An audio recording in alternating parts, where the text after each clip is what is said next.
Hi there, I'm Allie Elliott.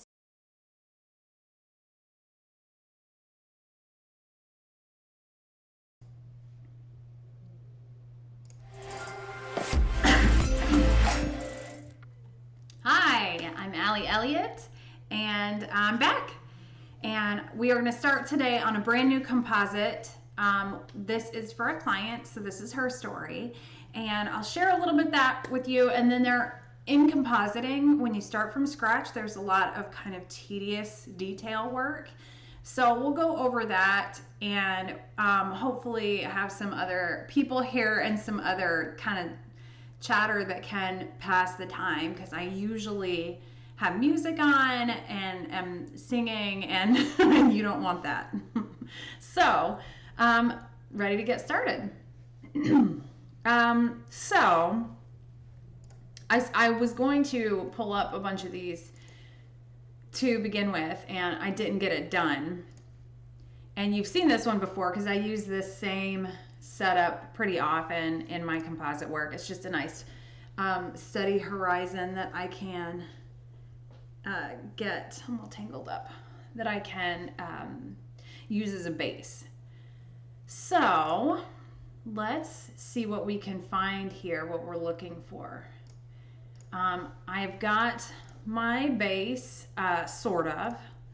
And then these are forget-me-nots. Those are going to come into play here. And then I have quite a few from this, quite a few images from this session that are going to be more typical portrait style images.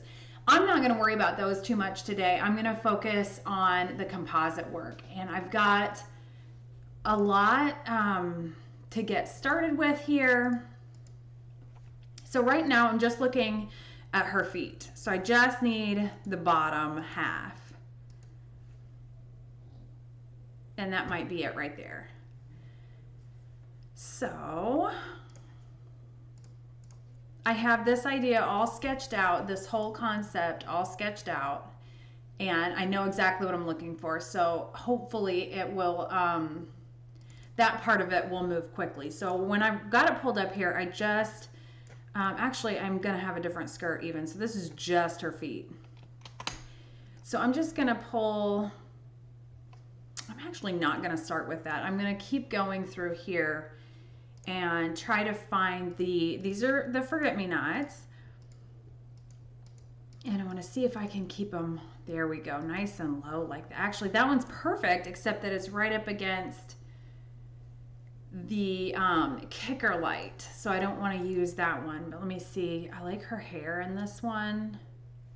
I might go ahead and pull that just so that I have that option for her hair. What number was that? 29, 22.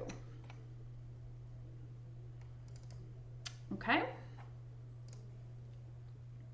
And then we'll keep strolling along. Oh, that's good of her hair too. Her hair just looks good. Okay, and there I had fixed her. You can see back here, she was kind of rolling up on her sleeve, and I fixed that. So I wanted to wait until we were past that point. I like that you can see her hand. I might end up scrapping these anyway, because I know later on I had her she held a balloon. And as we go through here, I'll tell you a little bit about what this concept entails. And you know, we'll make it as much, that's what I'm looking for. Do I want,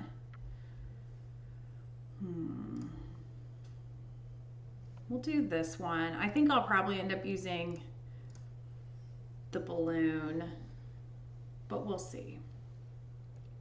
I want to have my options readily available to me. And this is 29.30.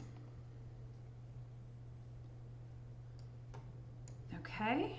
And then I'm just, right now I'm just pulling things in the order that we shot them, just for ease, because we shot this yesterday, and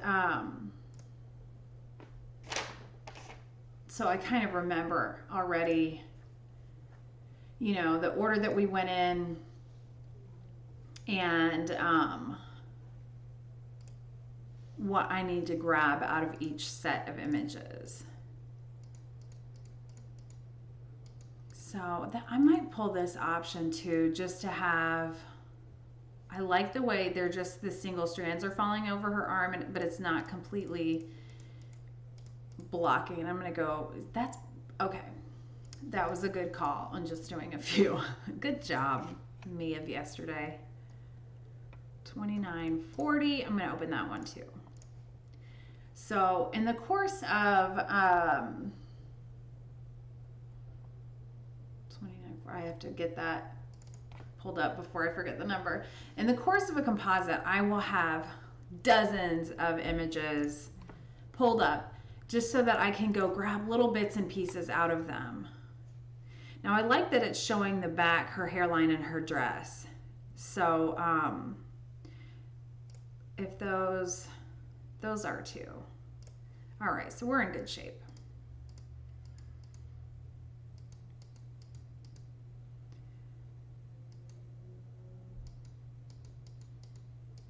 So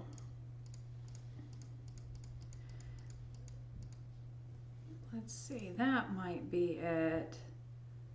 I'm gonna bring that chin down a little bit. So 29.47, let's see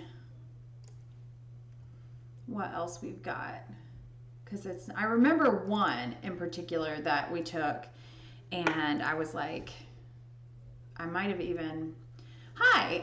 So a composite is an image that is composited together that's kind of stitched together from a whole bunch of other images. So right now I've been focusing on competition, and I'll show you, well, I don't really have, let's see. I'll show you an example of a finished composite before we go any further. So this is a composite that I did last year, that this is the final image, and then these are the images that I used to get there. This is the only time I've used images that I didn't take, because I obviously didn't take pictures of my great-grandparents, but I used them in the final image. So for this image, we are going to be storytelling with a lot of little Easter eggs. Thank you. With a lot of little Easter eggs just kind of tucked in there to be a part of her story. So when you look at it, it might take you a little bit to get the depth of the story, but maybe that's it. I wish her eyes were a little bit back, but it's yeah, I definitely I like both of those. So I'm just gonna go and keep looking. I'm gonna keep both of those up. 29.53, and keep looking for just the right facial expression, because that will be the first thing that determines the mood.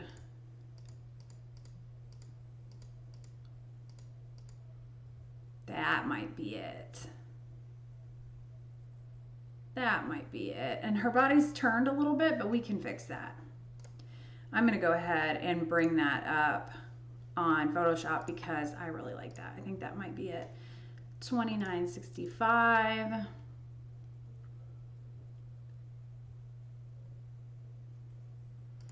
Okay. Sorry, I keep sniffling. All right, so that might be it. But just in case, I'm going to cruise through the rest of these.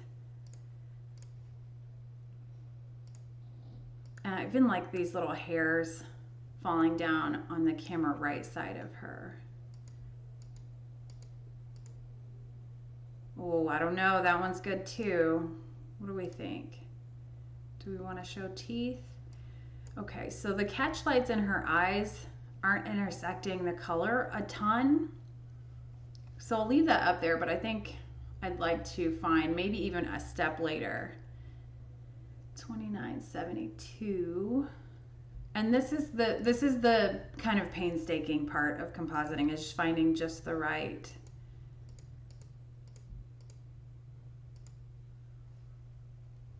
Ooh, I like the hair in front too.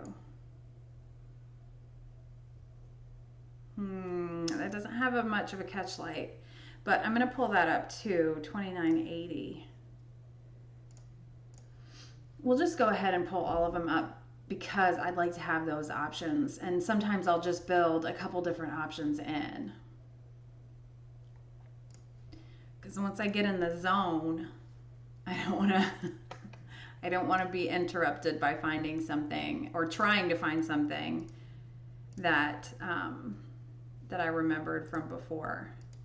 Okay, so 2980, was that the last one? So I'll take that one out.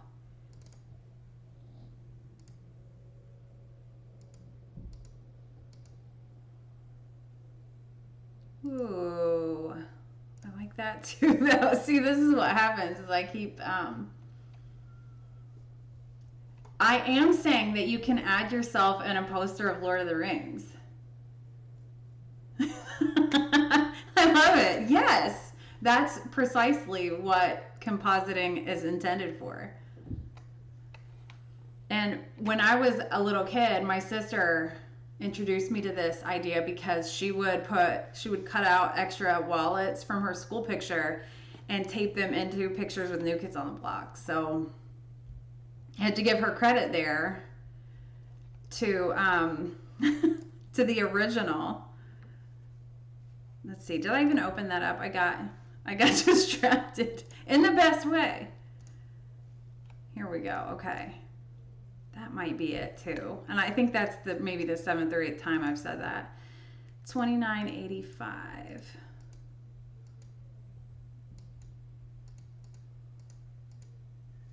Ooh, that's cute.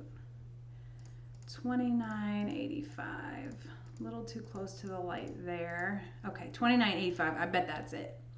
Because I remember taking one yesterday. That's the goal. Coolest.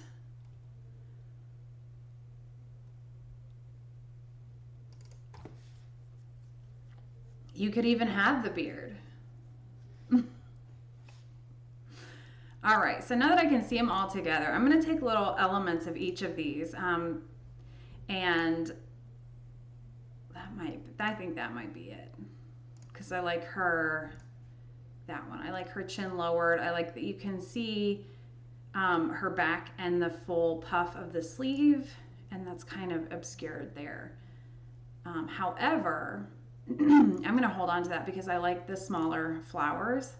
And then here we kind of lost our way. All right, so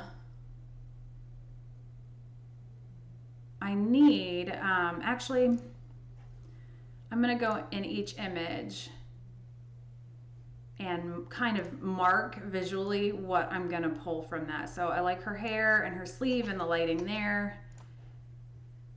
What did I want from there? I don't see anything, so I'm going to exit out of there.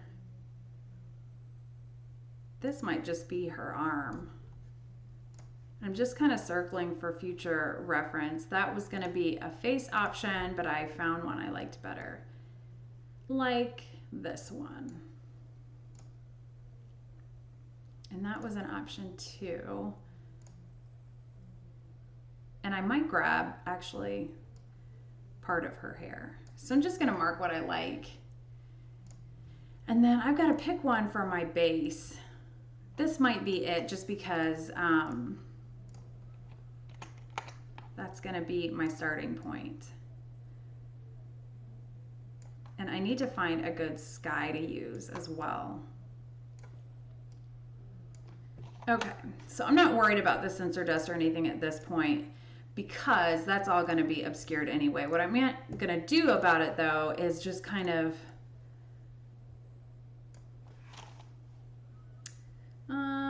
let's just fill that in with like a nice, there we go, just so that it's not distracting. And then there are some buildings and like little antennas sticking up that I want to get rid of. I want to make sure that I'm not following my clone too long because I don't want it to look repeated. I actually might get rid of, this is going to bring this horizon up just a touch. I might get rid of this layer because I like the gradient. Actually, let's do this. This is probably not even going to, like, I'm going to get rid of all this stuff anyway. Nope. Go back here. There we go.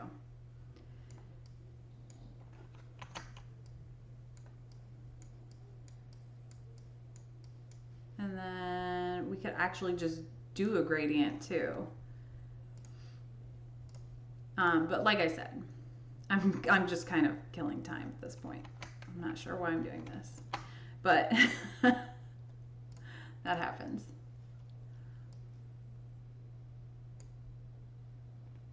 Okay, that's kind of lighter.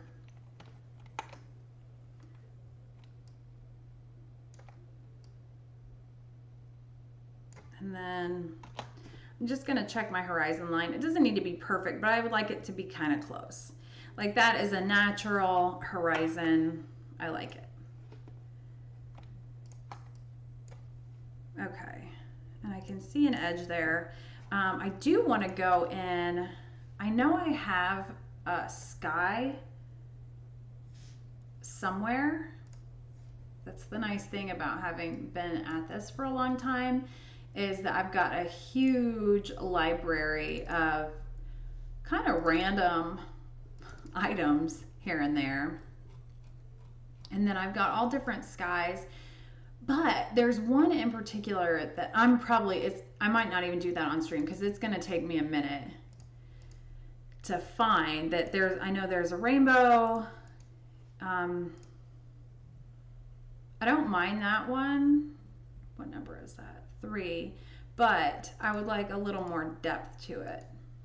So this one you can see was shot directly up at the sky so that there's no close clouds and faraway clouds. There's no dimension or depth. This is like a kind of a flat sky.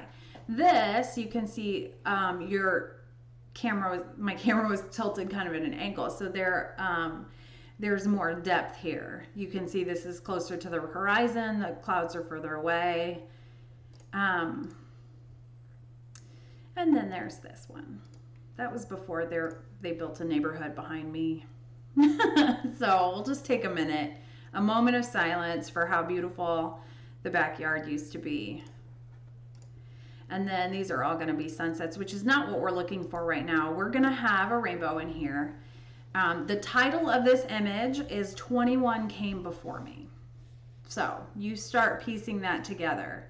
I love a good sunset, as is evidenced by my cloud pictures. So I think I had 3 was a possibility. And then there was one more because I'm looking for a burst.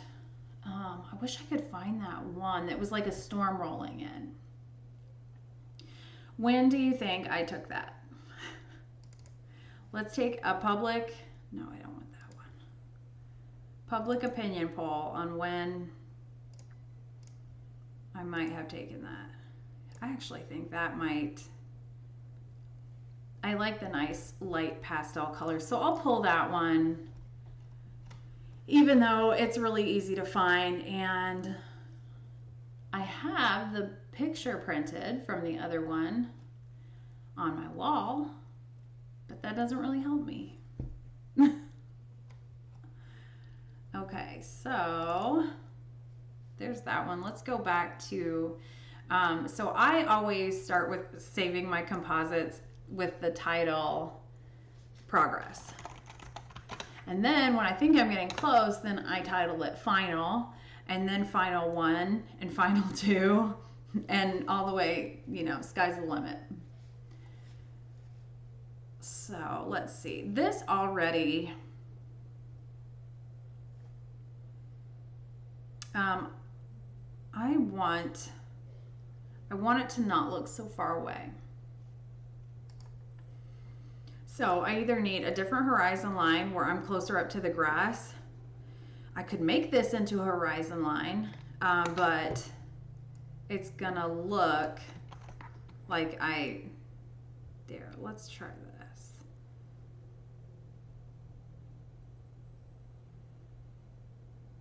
And then I'm ever so slightly gonna give it a little warp, just to keep the viewer in the story.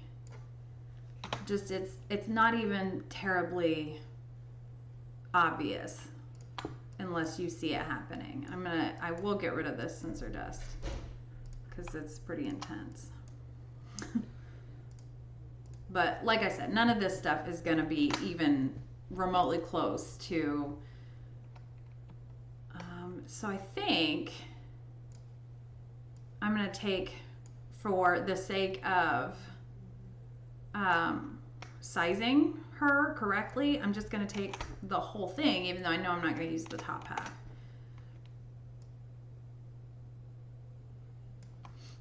And I'm gonna put her a little bit higher, or a little bit below the horizon line. And I'm gonna darken that gradient just a bit because it's distracting.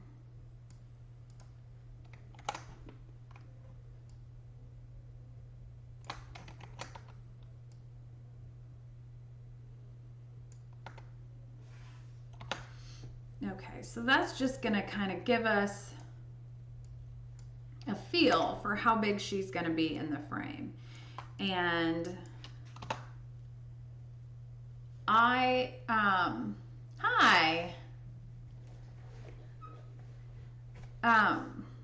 I forget what I was talking about. All right, so I'm gonna move her down below the horizon line just so that she's a little closer.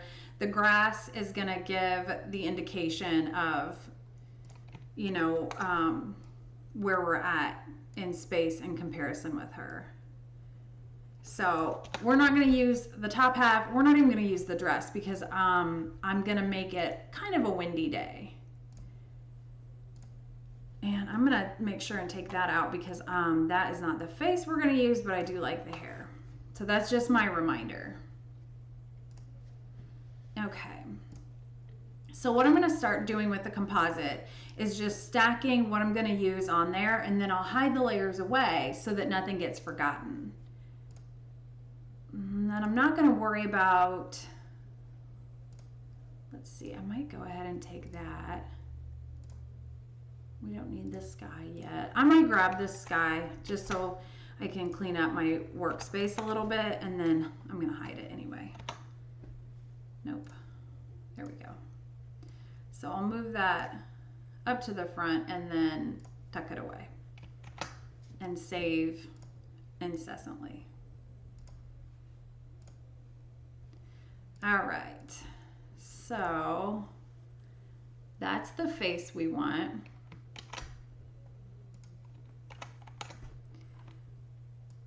So I'll just size it. Whoops, we'll put her up top.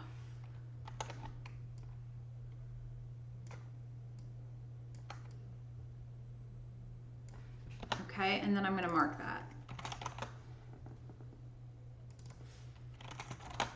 And then really her feet from that is all that we're going to need. I'm not going to save that one. I just want to make sure that these are marked. And I doubt we'll even use this one. I'm going to leave that over there because when we start piecing stuff together, it'll get confusing.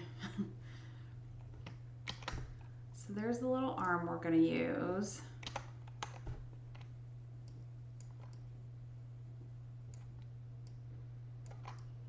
Get her sized appropriately.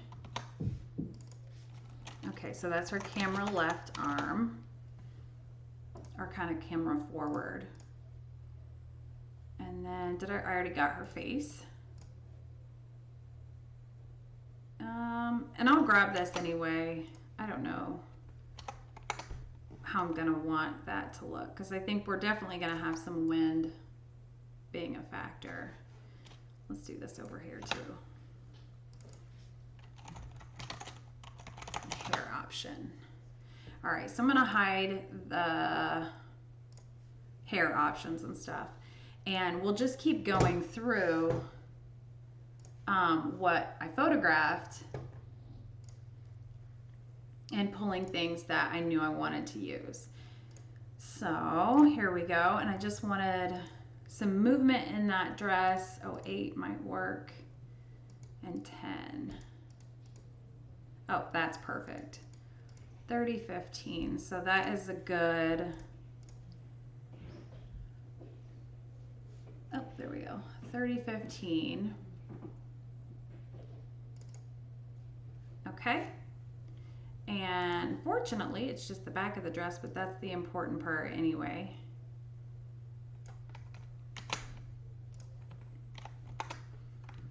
So we'll have a lot of options once we start trucking on this thing.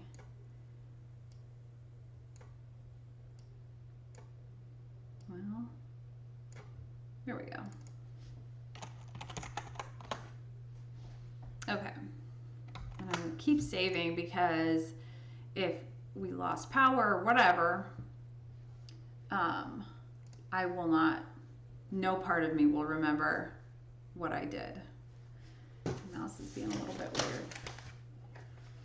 Okay, so back to the originals. So this image is going to have 21 balloons. So I've got 2 different ideas for the concept. We're going to do pastels, and I went with yellow because it could easily convert into any color that we want. So one of the options is to have kind of a rainbow gradient of balloons, and another is just to keep them pastel, like a pastel yellow. So I want a few different options. I can make these balloons not appear to be the exact same thing, but if I have some different shots, it just makes it that much easier. And same goes for the strings. Most likely I will be whoops, I got distracted. Most likely I'll be drawing the strings in anyway, but how big? Let's see. And then 2 of them are going to be floating away, and that's all part of the story. So this will all be super intentional. And I know you're looking at it now going, that's not that's not going to be that impressive. But that is the exciting thing about composites, is that you just can't, when I'm photographing someone for a composite, whether it's a commissioned piece of art by the client themselves, or they have agreed, you know, it's a model who's come in to help me with exhibition work or competition work, I tell them, I warn them that they aren't going to have any idea what the final image is going to look like based on what they're seeing me photograph. What is going on with this mouse? It's possessed.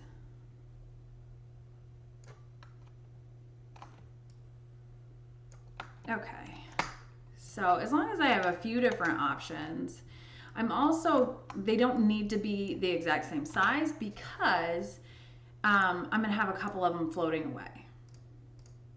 And each is going to have a little tag, and it's going to be great. 30, 31.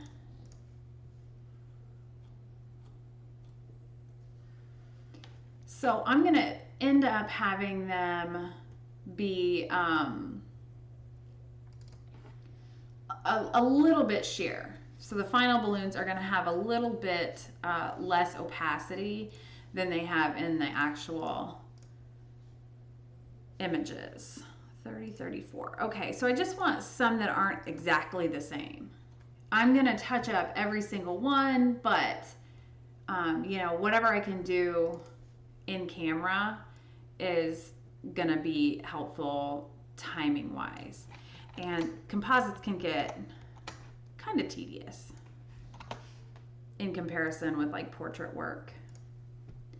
Because with portrait work, you can see your work pay off pretty well immediately. And you gotta have some patience for compositing. And it turns out they look exactly the same anyway. That's okay. They won't. So at some point I will have to count those. And let's see, 30, 34. Is this something that I need? I don't. Is it the face? That's the face. I'm gonna leave that up just in case, because I want to. All right. So I'm closing in on the images that were shot specifically for composite. I do want her arm. So 30, 40. There we go. 30, 42.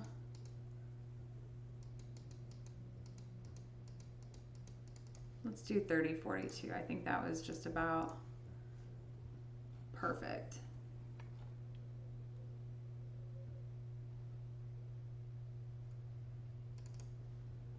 It's still snowing. Okay, so this will end up being somewhere around here, but I do really like the frame with those. So this is going to be an option. Let's see, hand holding balloon. And this is something that I can kind of easily adjust so that I have the exact same image. One has her hand out holding a balloon, the other one has her kind of cradling them, one has much more flowers flowing over her arm, the other has a few stems. And when it all comes together, then I can decide or take a public opinion poll and decide what, you know,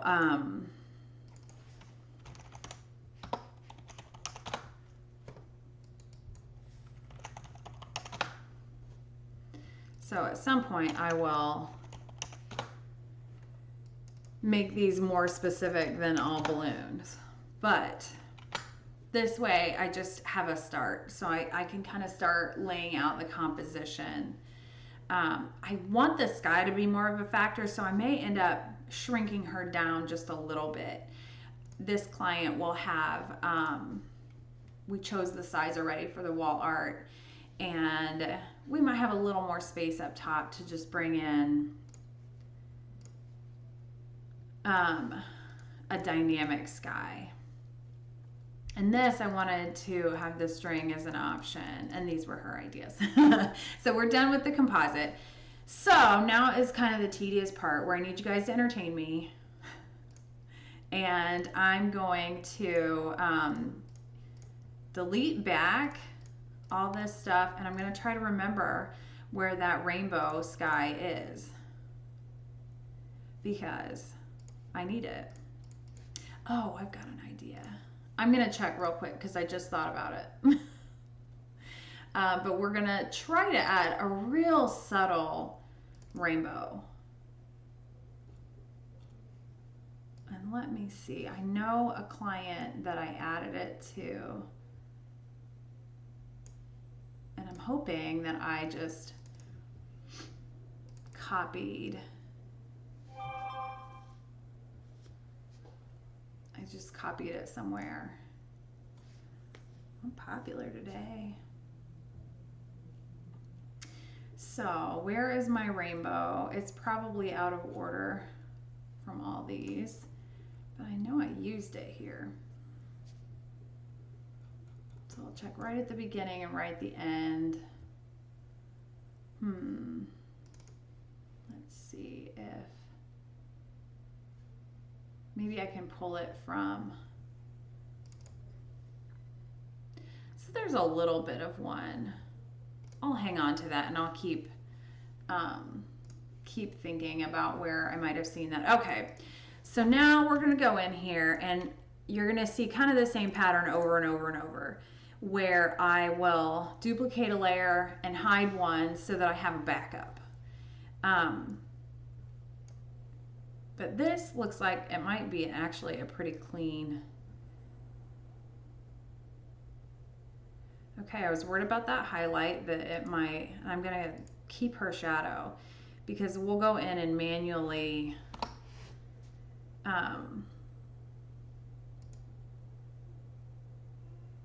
pull some blades of grass over her feet and put some shadow under there and give her feet a little weight.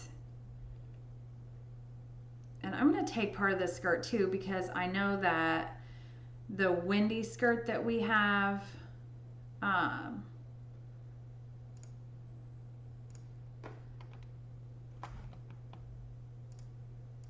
so now I'm just going to select the inverse and delete. And I'm not going to color or finish or put weight. None of that stuff comes until the end. That's why composites are really easy to just kind of get bored with, and then you don't get to the good part. So it's not that exciting right now, but hang in there, I promise. Okay, so we'll do this one next. And we'll just zoom in here, and some of the newer tools make it so much easier.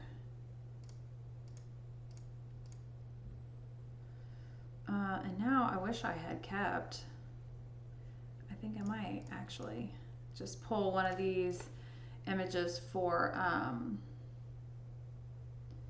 the purpose of proportions. So let's just do this.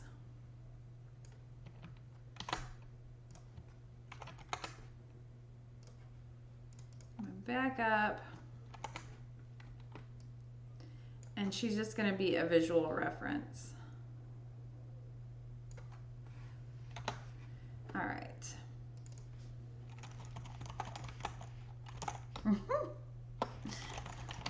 That's too long. There we go. Oh, that got crazy. Okay. So let's get back in there and start erasing back. And this, that's a little big. So where are we at? Okay. I'm going to go ahead and resize just because it's a little easier when you have the whole. There we go. And then the magnetic lasso tool.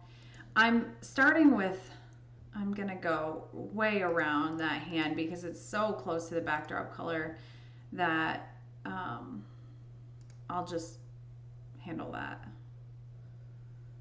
And I'm gonna do these as two separate.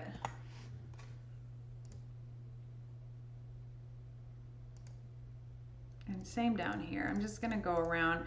I know that we'll play around with her hair quite a bit because we had she has beautiful hair and we had a lot of different options. And also this part where she's got some like fuzzy hair and stuff. Before we go any further, I'm gonna get a small brush and my stylus and blend these together a little bit more.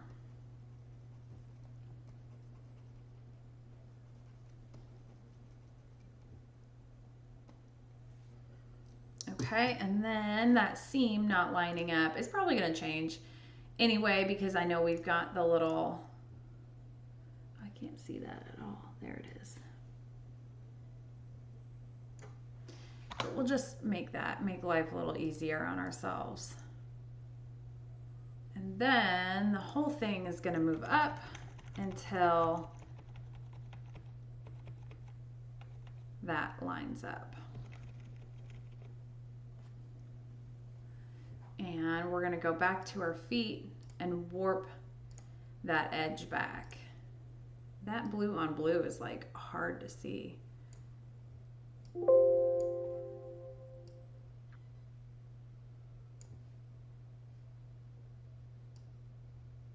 There we go. Okay. And there's a little line, you know, between those pieces, but that's okay because we're going to go through it. Every last bit will be touched. There won't be a piece of this image that isn't obsessed over. That I can promise you. Okay, so where is, that's what I'm looking for.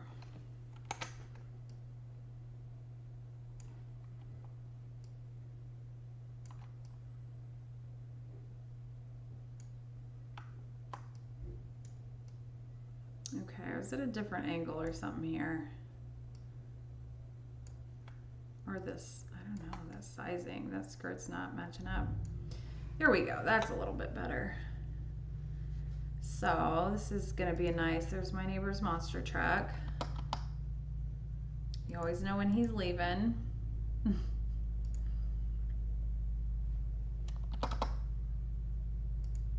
Okay. This is just such a fine, tiny difference. I want to hold on to that highlight though. You know what? I'm going to go back and we're just going to do that by hand because it's so minute and can make a really big difference.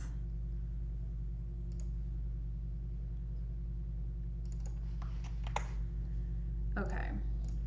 So because I'm colorblind, that won't stand out to me later. So I'm going to go ahead in with a really small brush and just, oh, that's too big. Where's it at? There it is. Okay.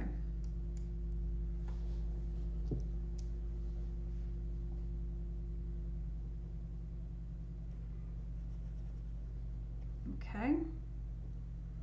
And I want to hold on to this little highlight, whoops, that I just erased. And make sure that I'm not leaving any little stray pieces. And when I do these long swipes, I don't go too long before I lift my hand just because I will lose that easy natural stroke.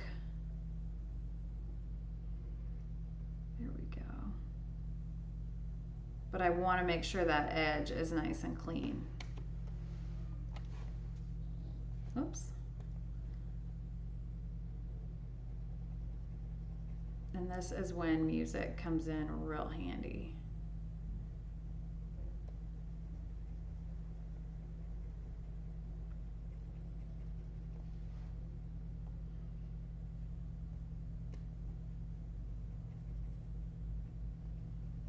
Okay. And then let's go just around the edge of the skirt. Just make sure it's nice and crisp. Okay. Nope, that was real close. Okay.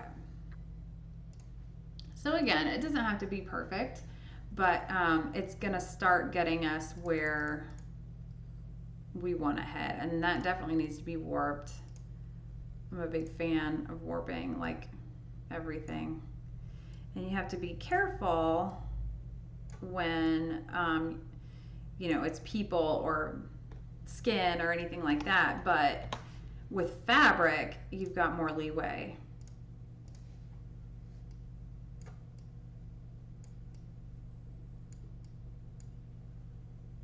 Okay, so all right, that needs major warping.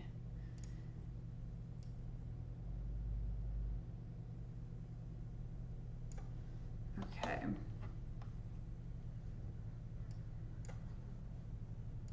There we go. It's windy outside too.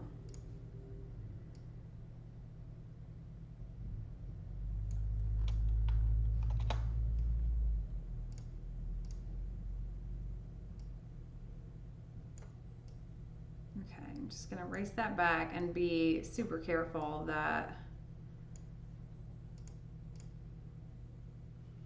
I'm gonna take this down a little. There we go. And I'm getting into the blue there, I can see, but that's something that we can easily fix down the road when it's a flattened image, or when it's at least closer to being flattened. There we go. So I'm going to get a little bigger brush here and a lower opacity and just make sure the shadow looks nice and natural. And I'm going to erase that top part back too, because I prefer the one underneath, and then bring warp back in. Whoops.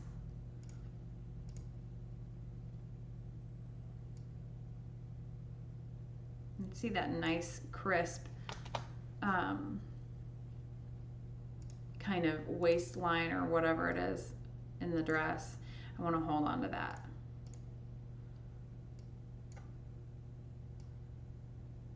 Okay. So I just want to make sure that that skirt is offering movement, and I think that looks pretty good. I'm going to move my visual reference way over here so that I'm not leaving chunks of background or anything thinking it's part of this. All right. So I want to make sure that I don't think I'll do the hair in front of the shoulder, because we got a lot of different angles going on right now.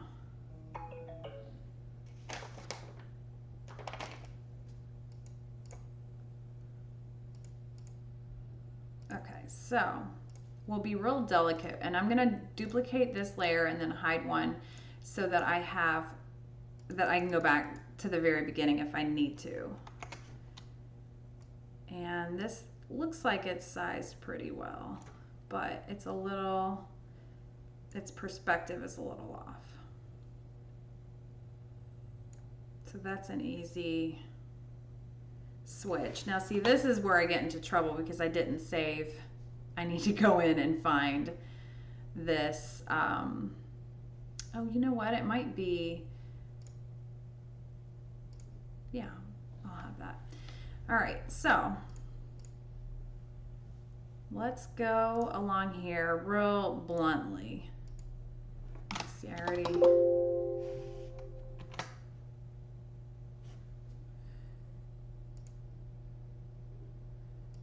nope.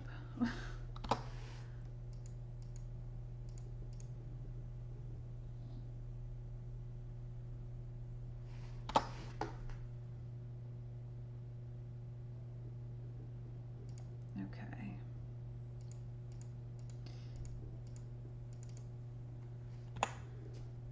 All right. So I'm gonna grab my eraser. It's still at 100%. And I'll go along these hard lines where we've copied and pasted.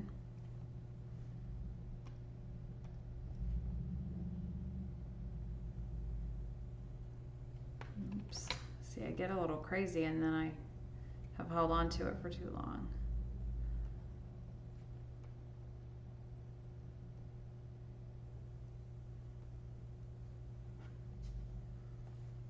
And I don't know how I feel about that behind her.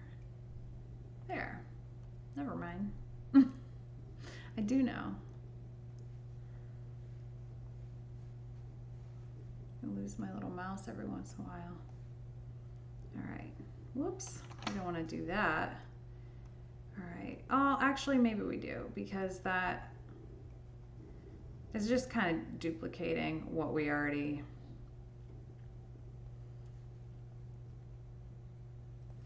Okay, so what I'll do with the hair is I'm going to go in, since this is some of the most important part of the image, I'm going to go in with a really small brush and just hand extract. So we can go around little single hairs even if we need to.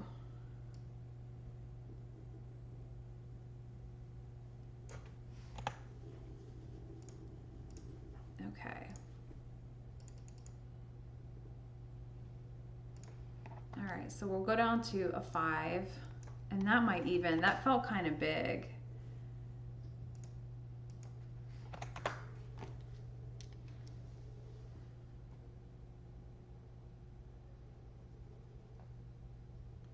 I'm just gonna, because I know I'm not gonna I'll keep some hair over there, so I'm not gonna extract each individual one, but I know I'm not gonna keep this mess of like little fuzzies over her shoulder. We'll take those out completely or put a bigger chunk of hair over it, but that won't stay like that. So I'm cool to just kind of let it go.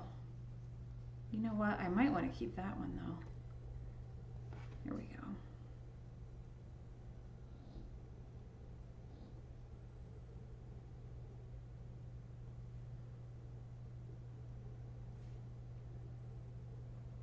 It's such an honor to be able to be trusted with somebody's story. It's such a big deal to me, whether it's, you know, simple portraits, and really what's simple. I tend to complicate things, hopefully in a good way, but I struggle with simplicity. I just want to keep adding. Okay. Oh. There we go.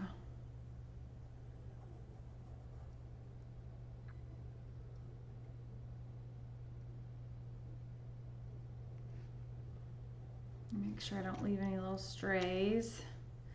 And this is where I'm going to add some hair back there for sure, because I know I've got some with her hair on the other side of the bow.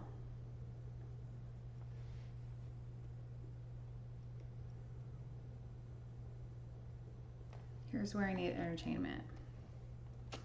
Somebody needs to sing or ask questions. Okay, and this is where we're definitely gonna play around with the hair and the texture, and I just want to get the end. What do we have under there? There, okay. So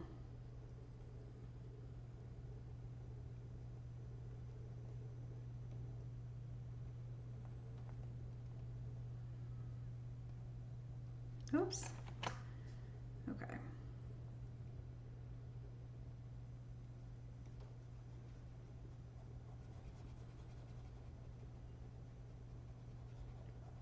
Okay. And then we'll just keep going on this.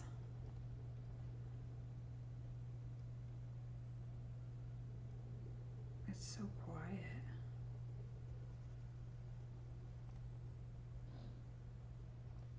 All right, and I'm starting to run over the hair from the other layer. So sometimes you get a little crazy and think that you start going ham on a layer, not realizing that you're actually in a different layer.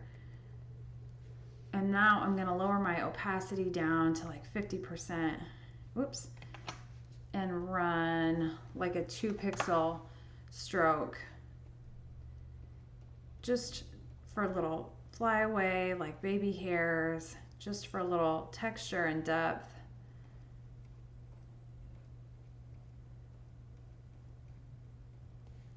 And then, nope, not there. There we go. I'm going to go back to 4 and 100%.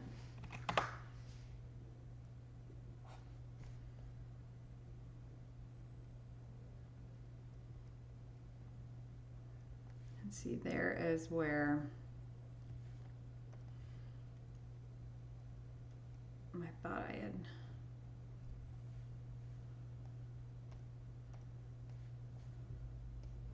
Oops.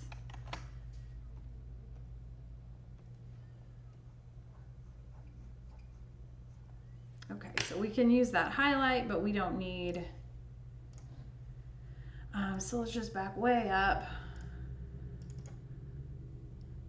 All right, and this is definitely going to be a scenario that I give it like a painterly finish at the end, and I do not do that with a filter, period. But I'm going to do it by hand, just like with a painting.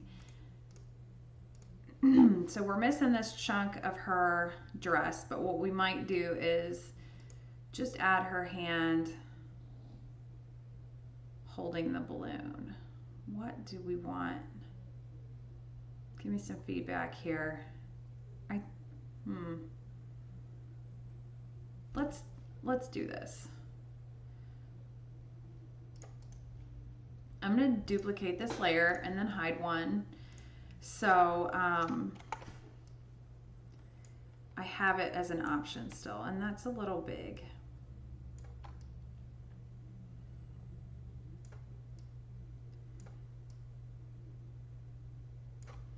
It's a little teeny bit big. There we go. Okay, so I'm going to check real closely and get rid of that chunk. All right, so the arm is not matching up, but aside from that, I'm pretty happy with it. So I think we'll go with that. Boy, I'm so sleepy. All right. So let's get in there and see if we can make that arm match. I'm going to duplicate this now as a copy because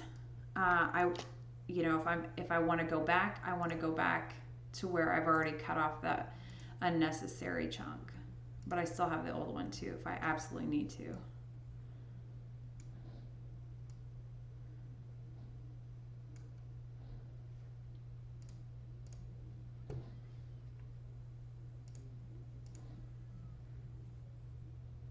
That's so big.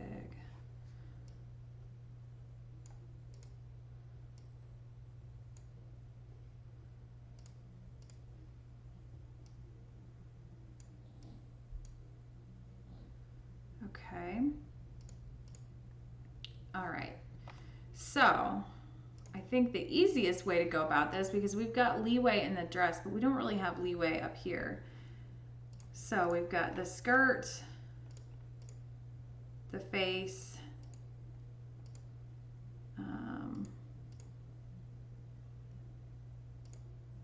the camera left arm, and the feet. Okay, so the feet, the camera left arm, the face, and the skirt. We're going to merge those. And then duplicate. Nope, not copy. Now that'll take a minute. Duplicate. There we go. And it'll be a little easier to match up. Let's just go back. So these are right next to each other because those balloons, it doesn't really matter where they're at.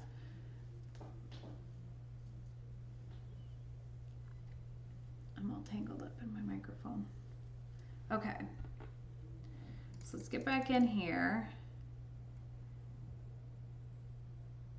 All right, so this is the one. Okay. Decide how I want to do this. I'm just going to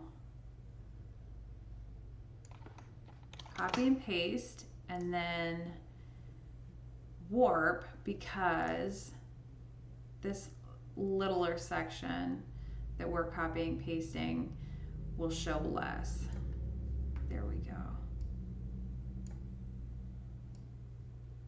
Oh, I like it. All right. So I want to be careful. Oh, we're going to have to add that back for sure. And then I'm just going to take a tiny little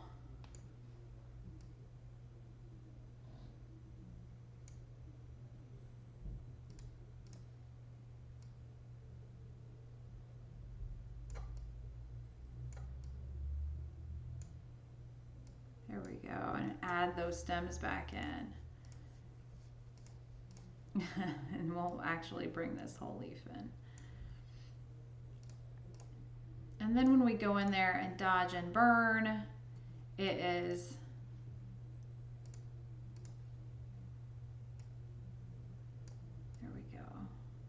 it's really going to be a dynamic part of the image, and it'll steal some attention.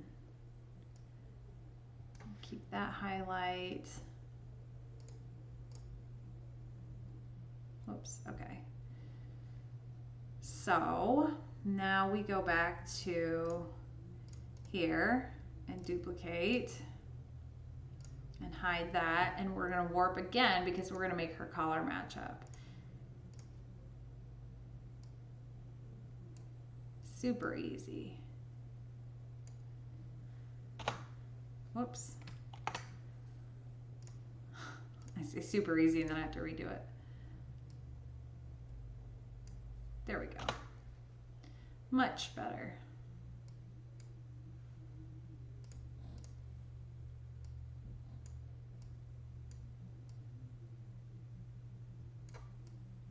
All right. Gosh, I'm so sleepy.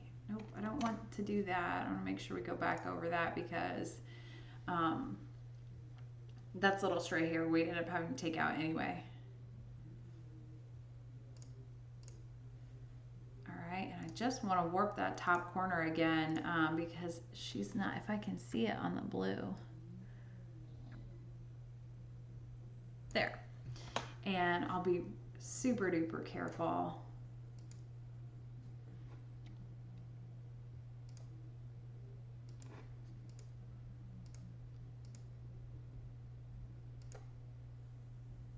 Okay, you know what? That's not gonna. Okay, we're gonna switch to, I don't want magnet.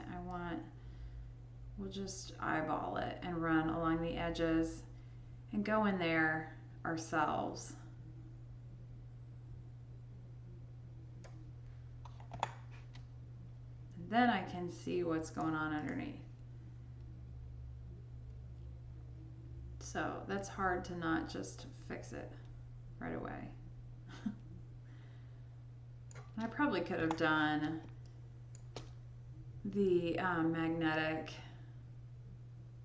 select tool, but I didn't, and it was still pretty fast. All right, so before I go on, I do want to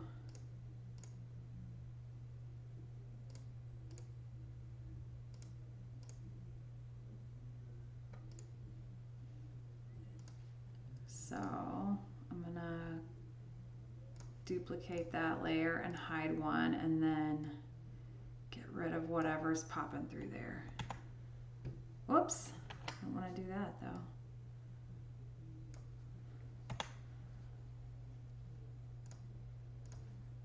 Okay, and save.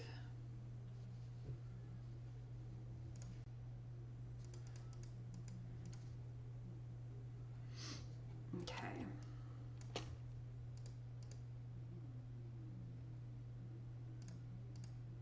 All right, so now it's cleanup time again because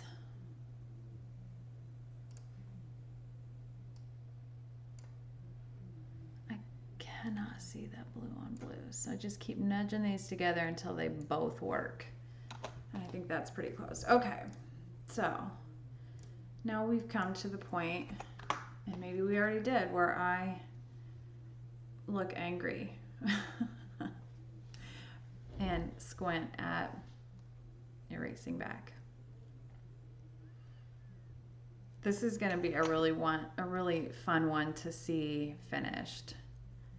Super raw right now, but its day will come. And I usually come up with the concept for my competition images. This is a client image, and they agreed to let me use their composite image for competition, which I'm so grateful for. And I love being able to tell somebody else's story too, not just an idea I had or a story in my head, but to be given parameters to work within is really cool. And that's kind of hard to see where her hand is, so we'll just have to guess.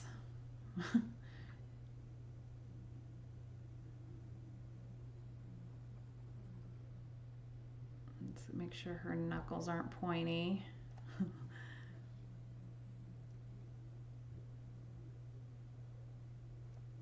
And then when I'm on a roll like that and it's just gliding along right along, I swipe it off because I'm chicken that I'll go through the whole long thing and then screw it up. Go right, and I usually do, go right into the skin.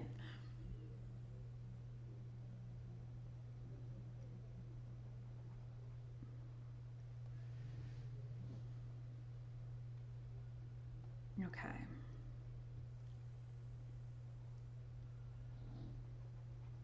I need music. Somebody told me a couple days ago that Twitch has some copyright-free music that you can play. And I keep forgetting about it until I'm like in the throes of editing.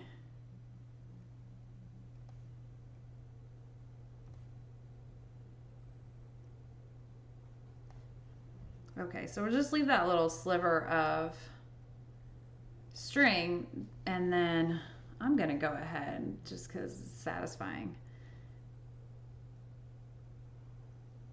and brush along there. Okay, now there's this the slightest little something, yeah, right there behind here, and I want to get rid of it. There we go. Okay, back up here. No, my hand is like bobbly. There we go.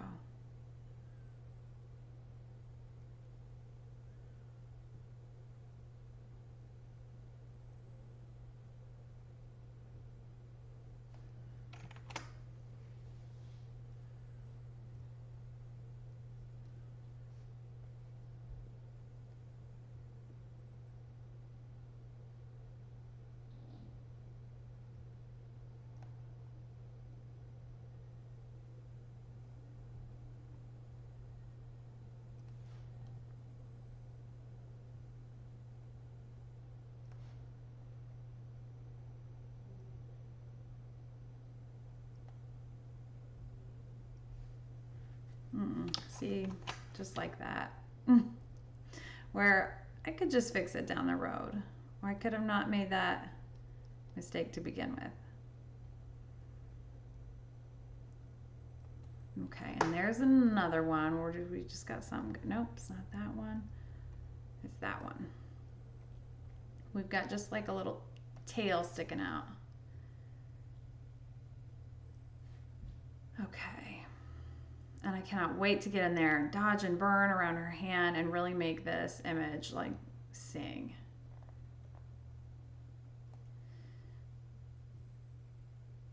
And then I'm going to spend a lot of time on her just so that nothing feels off, that it's just perfect. Okay.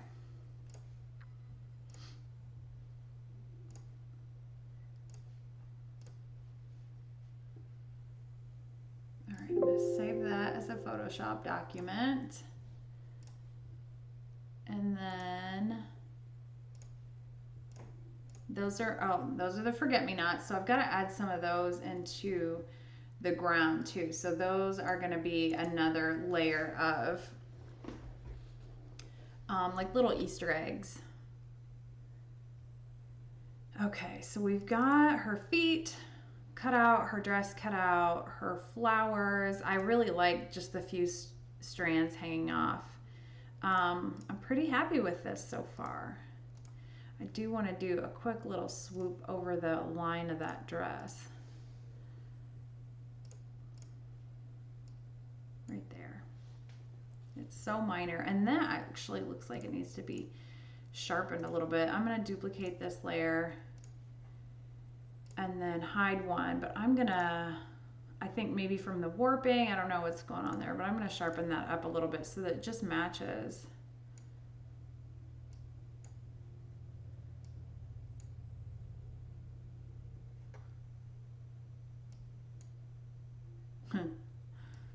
Nope.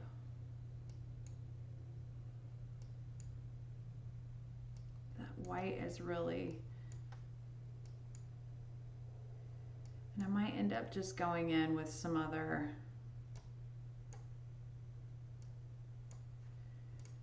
forget-me-nots that are a little bit crisper. All right.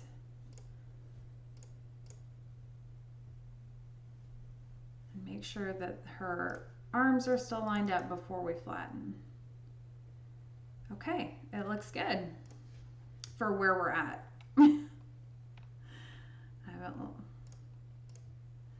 Okay, so that. Merge those. Okay, and then above here, I can delete. Those are all balloons.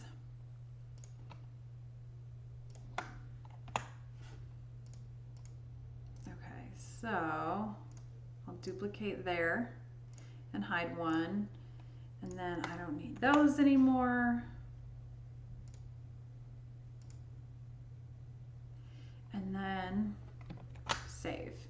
All right. So I'm absolutely dying to, okay, I don't think we need the visual reference anymore. And I don't think that I care for the hair over the front. If I want any hair over the front, it'll be camera right, because that's kind of hugging her face so much. So let's take that down. And then start working on this balloon. And then I might end up just copying the balloons and changing them up after they're treated. So the hard part here is just going to be making sure that it keeps that natural ballooniness. It's the official.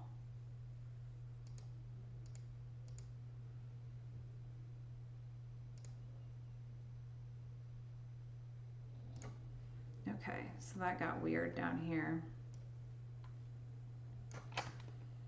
So I'll just take this out completely. And nope. Spray that.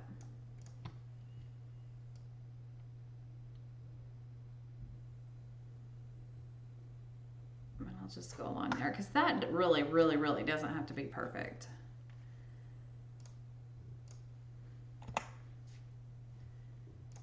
And when I start being able to color this one, that's when it's gonna make sense. And so much of it, you'll be like, oh, that's what she was doing. But for composites, it takes significantly longer to get to that point.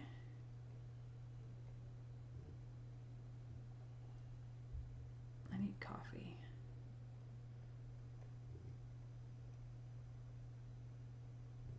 Whoops. So right now we'll keep this edge just to help define it.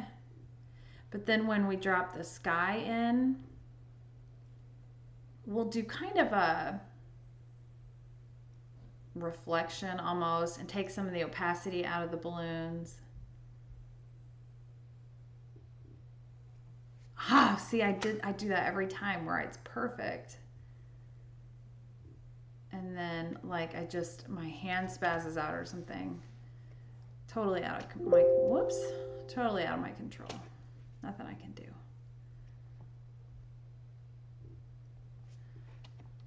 Okay.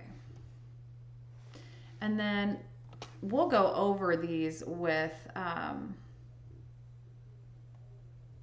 we'll go over the entire image with a smudge and give it kind of a painterly look and feel, and it'll all be uniform. And that usually elicits a really strong opinion one way or another. Why did that? That's weird. Oh, okay, never mind. So people will either love it and it's perfect or absolutely hate it. So I will save it and I'll have all the treatment, coloring, all that done beforehand. And my clients can have some options.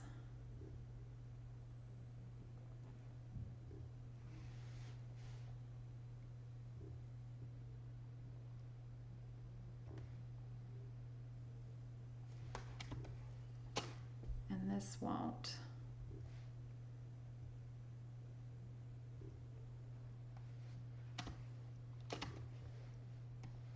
Okay, so we'll just go ahead.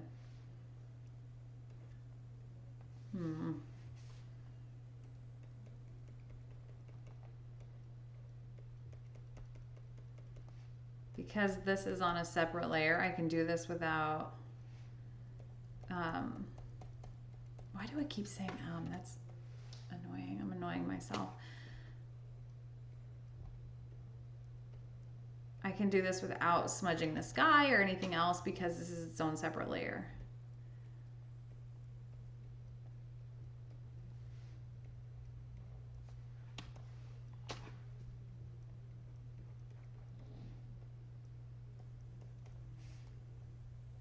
And I'm going to go ahead with the edge.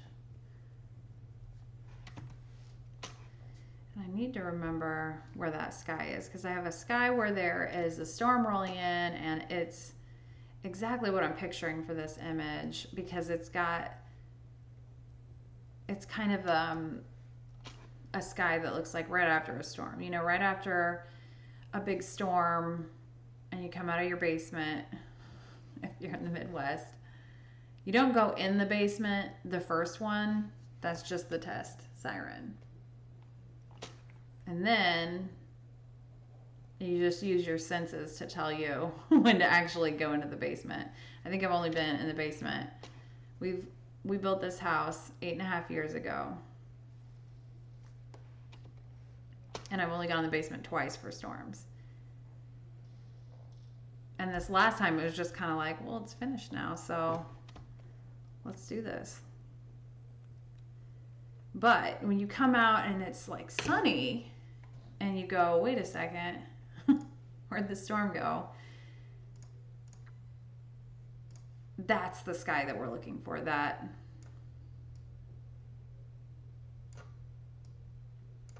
like after the storm.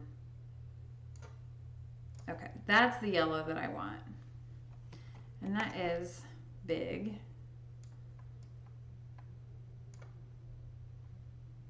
That's a little too big still. Let's do,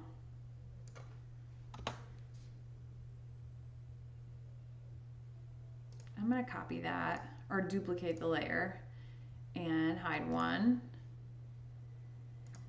And then we are going to liquefy that string so that it's got a natural.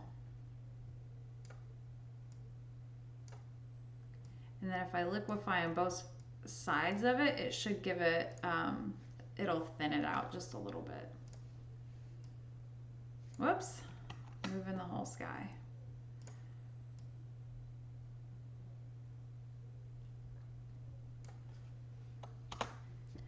Okay, and then I'm going to liquefy the string down.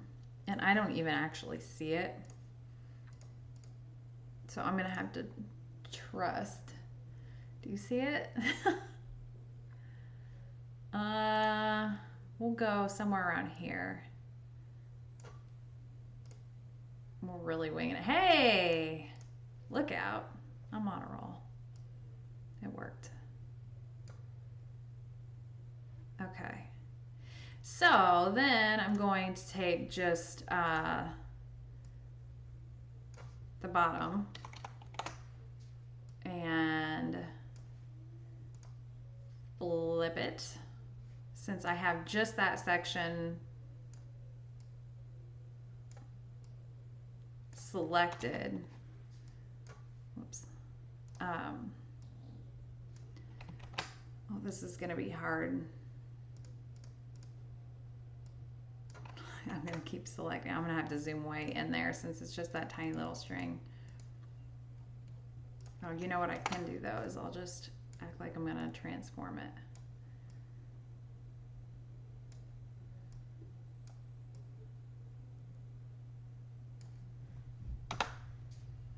All right, it looks like just a, you know,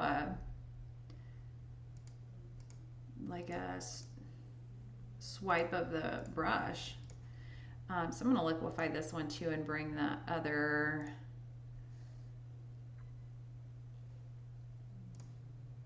string down, because see that string is like a little bit fatter, and I need a much smaller, not that much smaller. Oh, there's nothing in between. 400 or 9. Those are your options. I've got to be real careful not to get her hand snagged in there.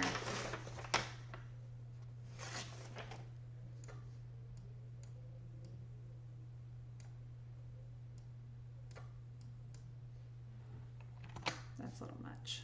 A little much. Okay. And this is the kind of tedious part that, you know, it's important. Well, let's do this. Let's just shrink this bad boy.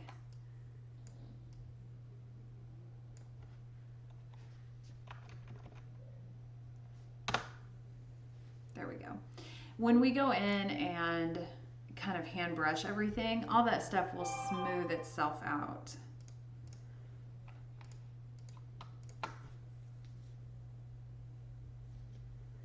I'm going to merge those and save. Then when the whole thing is flat, and after we've done coloring, lightening, darkening, all that good stuff, then I can make that turn of the string a little bit better.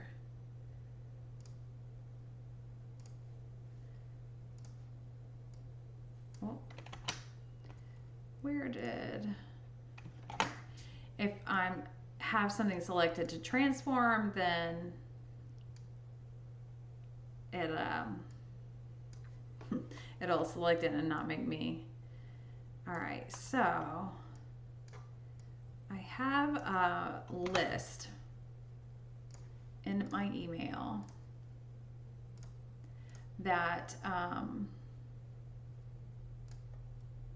want to come into now because it's got dates. Okay. So a lot of that won't be important at all until the very end, and we're just detail work. So this is going to be her balloon, because I'm not sure yet. Remember, we saved this other hand, so I'm not sure yet that that is the direction I want to go with her hands. So that might change. This one, I'm going to liquefy the string and give it some movement. Now, this is going to be another scenario where we can't really see the string, so I'm winging it a little bit. That did fairly well. And I'm going to duplicate that, and how do I want,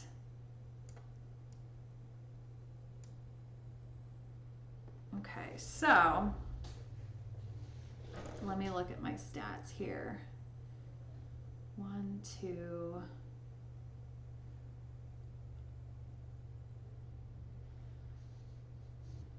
2, 13,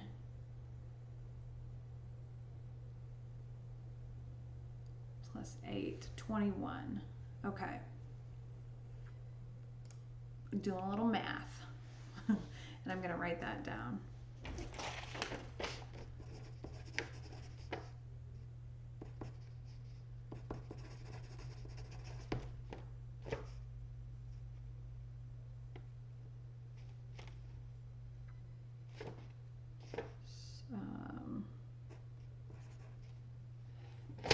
so then we're gonna have 19.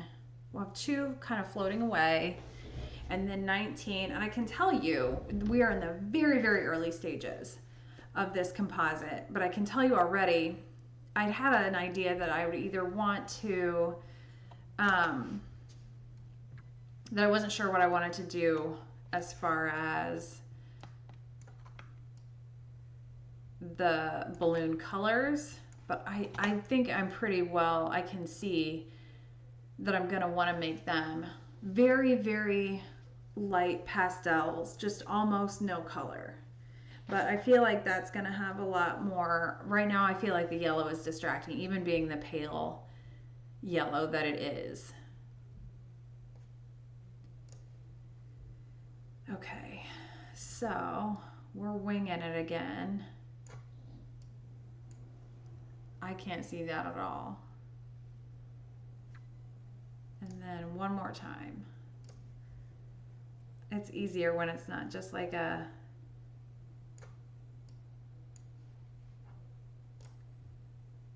all right, I'll take it. Oh, that's her balloon, okay.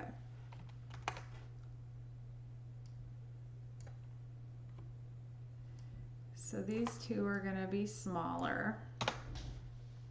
Okay, so I'm going to take the catch light on this one and move it up to the top. So I'm going to take a big chunk of yellow, and the whole balloon is a gradient.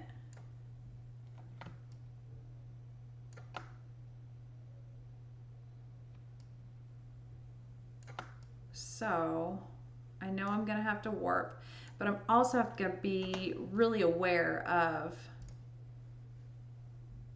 all of the rest of the colors. So I'm going to take a bigger brush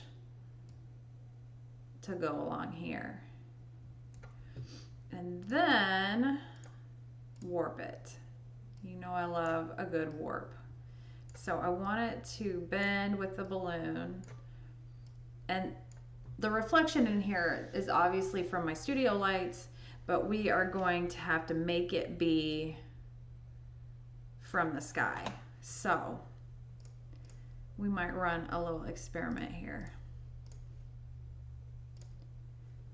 That's too big, but I want to get rid of the catch light that was already, there we go. Okay. All right, so first things first, I'm going to delete, need a smaller brush, and just delete the outside of it. And then merge that and copy that or duplicate that. And that way, even if we're not using this, or even if we don't have to go back and, gosh, save it, I've got another balloon then for the 21 that we need to create. So where's my smudge? This is going to be important.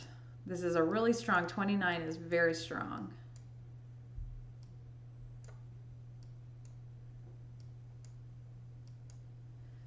And then this is kind of experimental. I don't know that this is going to work. Did that do anything? Not really. So I'm going to take a smaller one and just smudge it. I want to maintain the shape without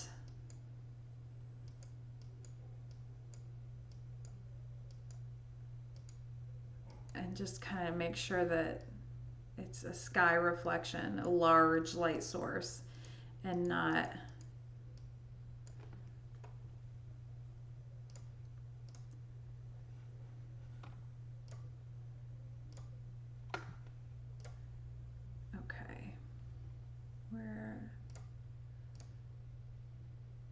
we'll go really low opacity.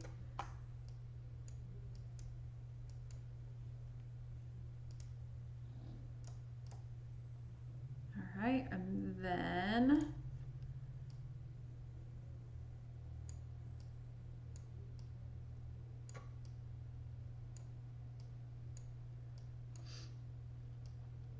So what's going to end up happening here is once we address each balloon, and they each have their own kind of catch light and whatnot, then we're going to take the opacity to them down, and that's how we'll bring them. I just want to give them a nice painterly feel, like they're outside. And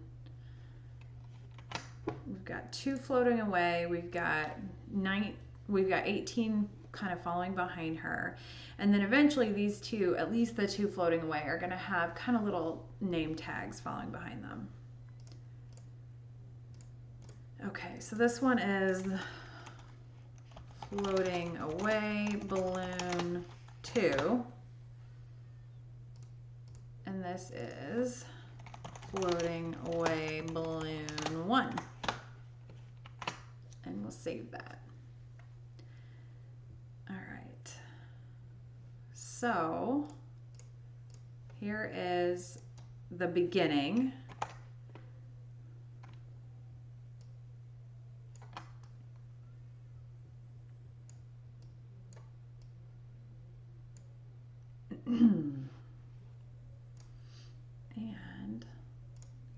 And you know what's coming.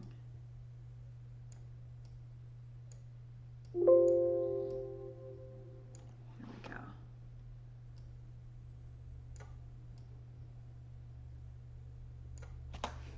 go. Okay, and then floating away balloon 1 needs a little treatment too, just to kind of match. So now it's a little easier because I can just copy. I'll put this right above, and I'm going to make sure it's at 100, a little bit smaller because I don't want to erase the whole thing.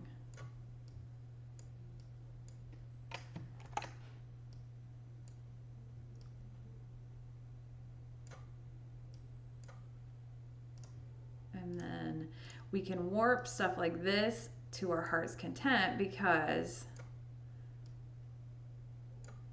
it's organic. It's not going to be a hard line. It's not going to get pixelated.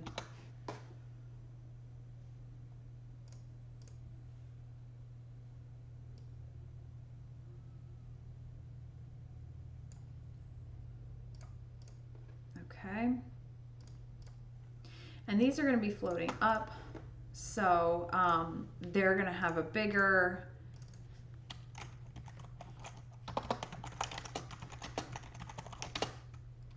kind of a catch light, like a catch light is in the eye, the reflection of light. And then this is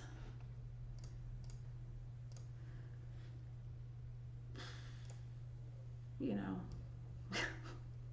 know what I was going to say.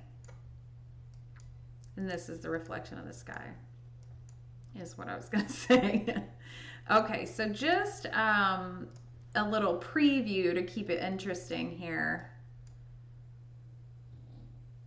Taking those opacities down just a touch really changes what we're looking to do.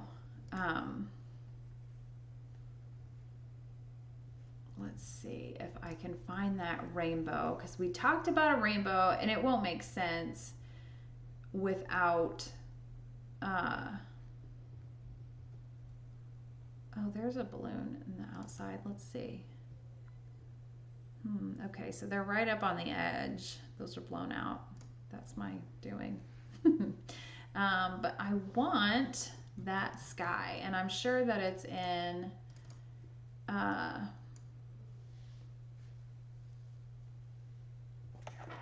I'm sure it's in personal photos, and I can tell you that my almost 14-year-old was close to his birthday, and he was probably 9. So let's go with April of 2017. That's a balloon release for my daughter. No rainbow there, but that would have been phenomenal. Oh, I was right. There's this, that's not the rainbow, but this is the sky that I was looking for. Yes, perfect. I'm so excited. I can't believe I guessed that right. Okay, so I'm just going to copy that into this folder and bring it up into Photoshop before I forget. And one thing I didn't do that I should have done, and I always wish I'd done, is just hang on to the guide images as I go. And then if I put this in competition, I don't have to go digging for them. But anyway. Okay, so does that have a rainbow? That has a rainbow in it, but I'm going to flip this. So that rainbow would be, you know what? That rainbow is actually from a cell phone picture because you don't always have the big camera or want to get it out for that matter. Even if I have it, sometimes it's easier to just, all right. So first things first, I'll just grab this. And this is a finished piece of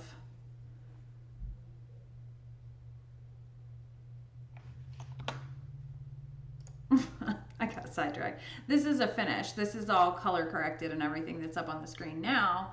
And obviously the one that I'm working on is totally raw in that aspect. And it's like, right now it's looking like a Teletubbies set. It's not going to look like that when it's all said and done. All right. So I got the rainbow out of there. And I'm going to get this whole dark sky situation, and then I'm going to flip it because I want the dark up at the top.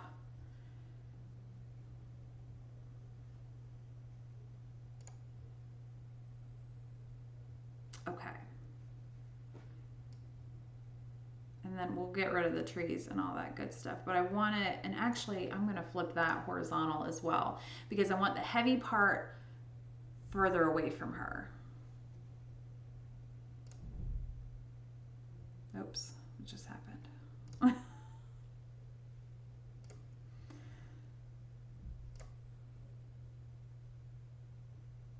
Okay, is that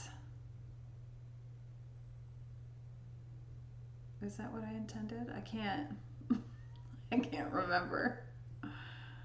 No, I can't remember what I actually.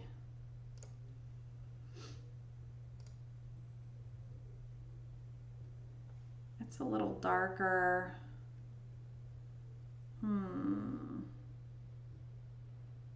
You know what? Let's do it. Let's go with it. Okay, so. Oh, I know. Let's move this. I'm actually probably just going to pull this and delete the rest of that. And it's going to be a real minor piece of this puzzle. Okay, and let's see if we can warp this out without losing the quality of.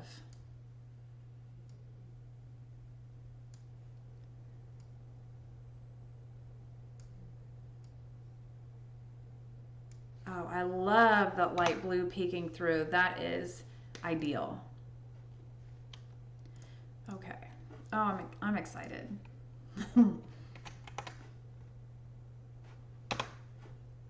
So I'm going to deselect, and I'm going to save first of all so that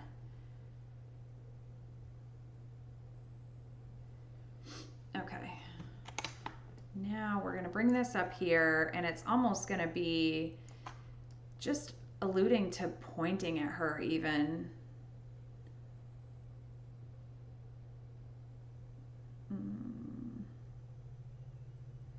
And then we can do, I'm going to duplicate this so that if I erase her back too much, then we're still good. And this will be a much bigger brush than we've been working with today. I just want to get those edges handled.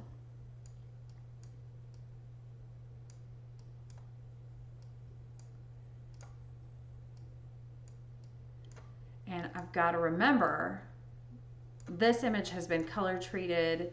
It has, you know, I don't know if that's where I want it.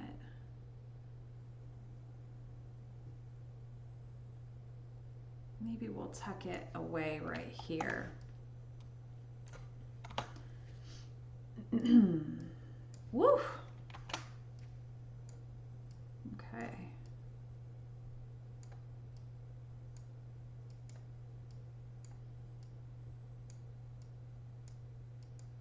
All right, we may end up just needing to find that original rainbow rather than,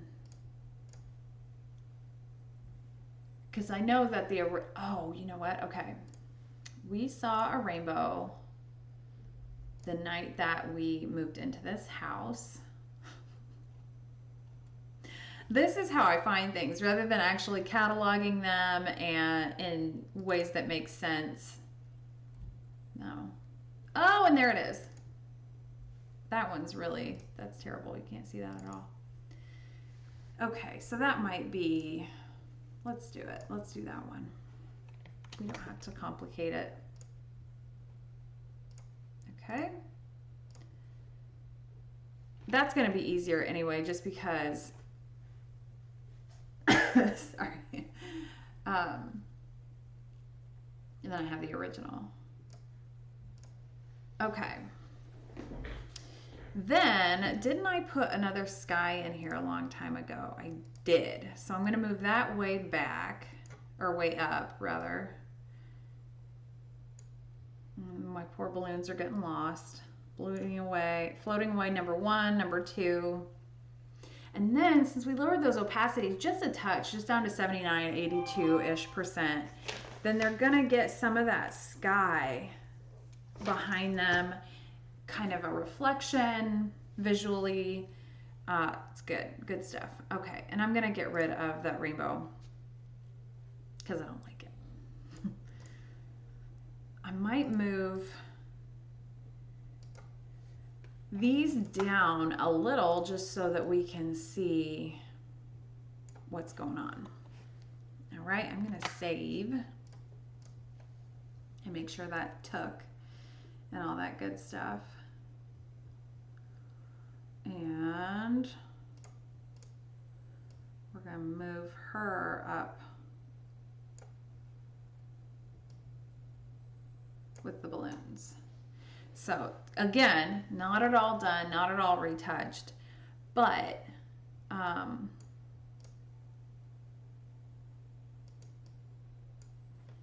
oops, just getting a feel for how things are gonna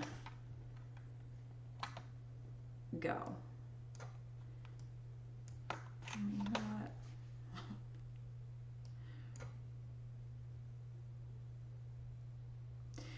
I think I want what's left of the sky to be significantly more subtle. So I'm going to copy this. I'm going to duplicate the layer. I keep saying copy, but that's not what it is. And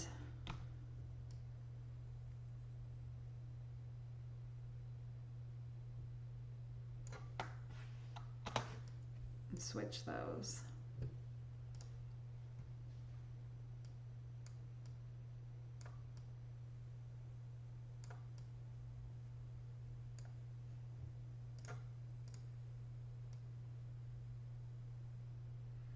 And just make sure that there's not any duplicating or anything like that that's gonna draw attention. And then I can make sure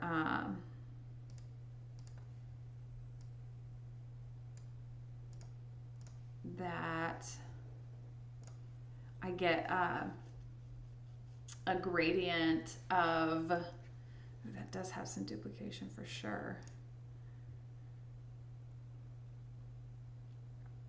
I need a, I think I had a sunny sky in there too. Let's go ahead and grab that and because I talked about when you have your camera pointed directly at the sky, it's like a flat plane. And that's what this image I'm getting ready to pull up is a flat plane. What we want is more like this, where it's going back towards the horizon and it has some dimension.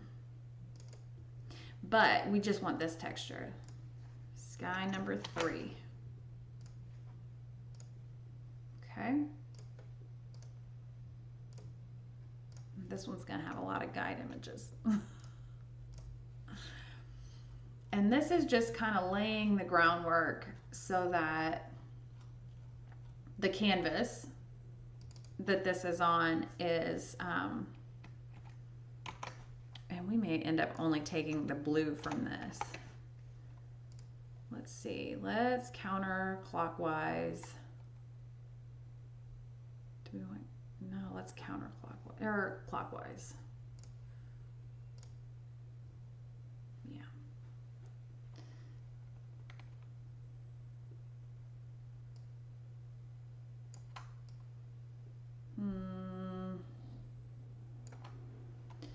So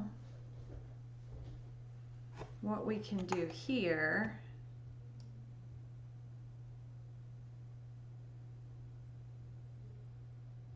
is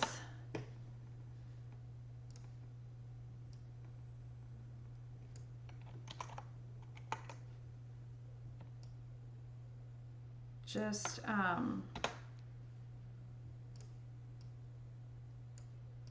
we're going to end up blending these. Okay, so this is kind of a hot mess right now.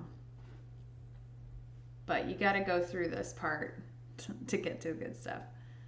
Okay. Merge those. And then where's my ground?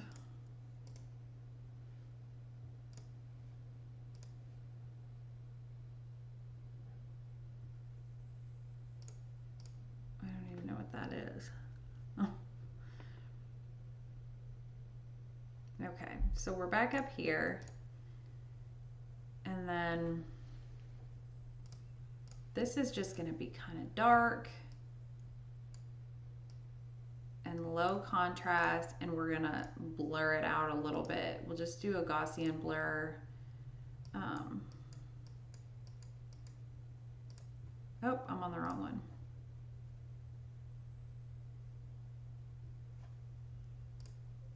I did that on the wrong one too. It happens. Okay.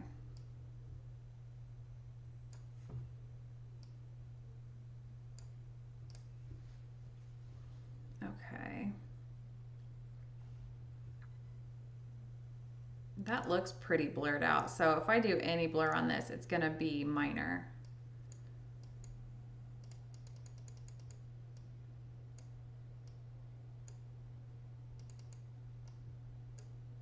You can see it is minor. Okay. So we're going to go down here.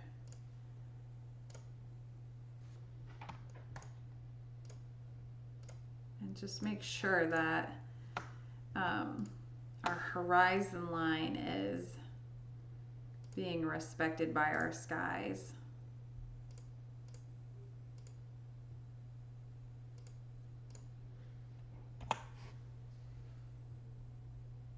Okay.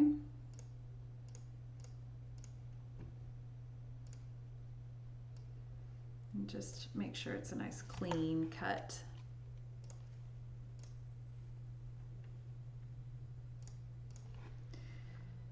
Okay.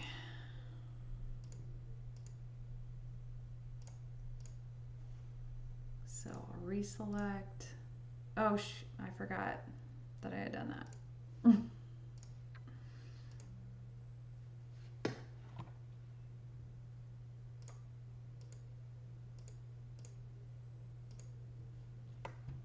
Okay.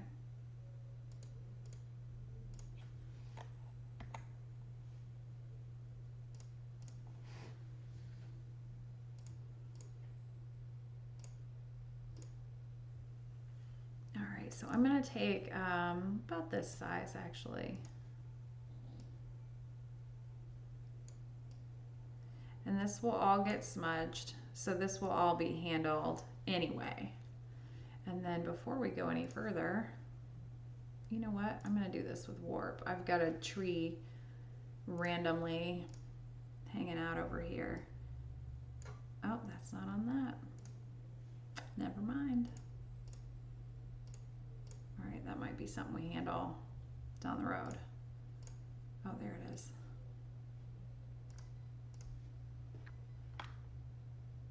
Those are kind of the little things that you might miss. All right, I'm going to duplicate this layer just in case I go too far, and then we can come back to it. But I'm going to get a nice big eraser at a lower opacity. And well, I'm going to start at 100 actually, and go over the hard line. Now I can and keep checking.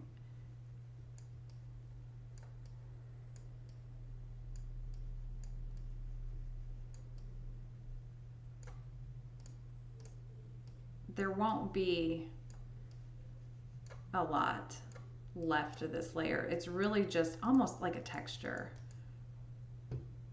That's a little too dark too, so we'll go in and see about adjusting, because it's going to be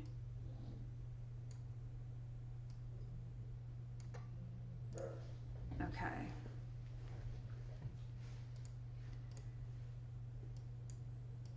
So just through some of the heavier dark spots, just to make sure we don't have any duplicating.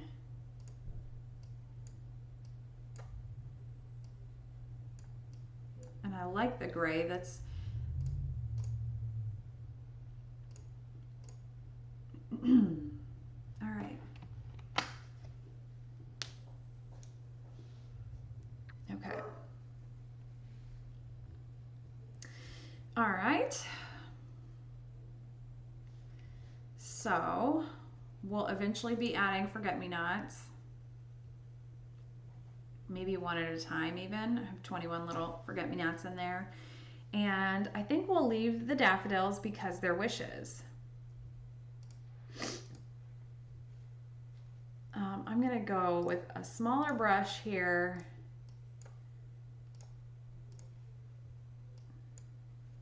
And get where there are a few little spots that just kind of got left.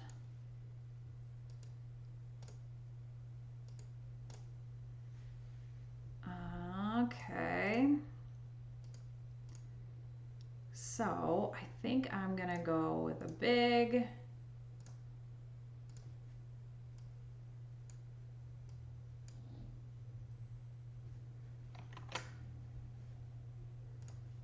one more. I'm gonna go smaller.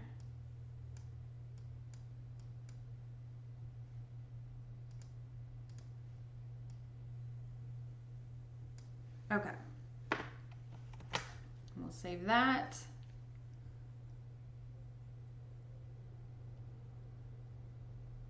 All right. So the dodging and burning in this one is going to be the major factor. So we've got, let's simplify this a little. Merge those. Merge those. I might actually just go ahead and merge those.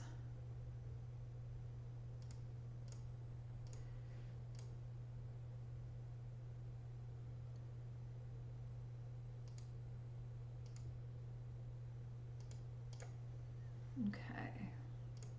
What do you suppose that is? Probably nothing necessary. So since I'm making a lot of changes here and I'm adjusting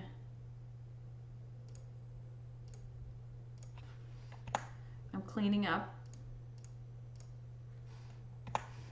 All right, so I'm going to save this as progress 1 so that should we need to go back into any of those other layers for whatever reason, we have that capability without too much trouble.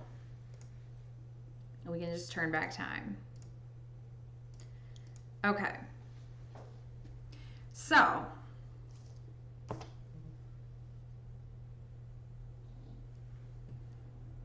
where do we go from here? I'm dying to get to the point where we're coloring and dodging and burning and creating exactly what I'm envisioning, but we're just not there yet. So, I do want to address her balloon a little bit.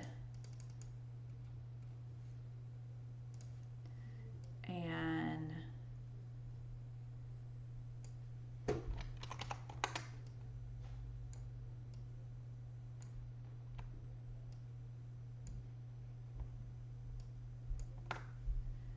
then warp. And we're gonna, it's not even gonna be a shadow of this.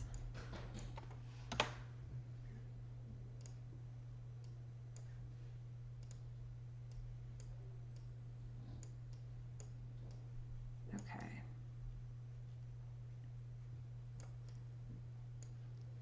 All right, so now we need to warp again.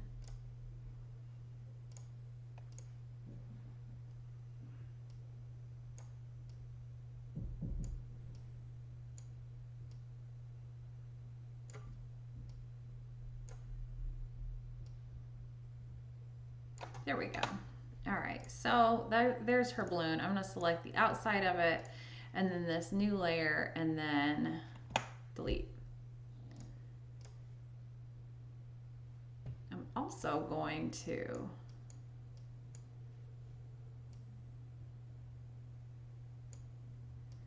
just run, I'm gonna merge these.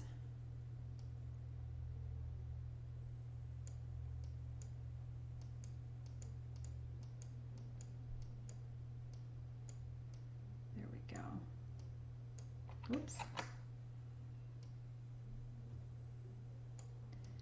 Okay.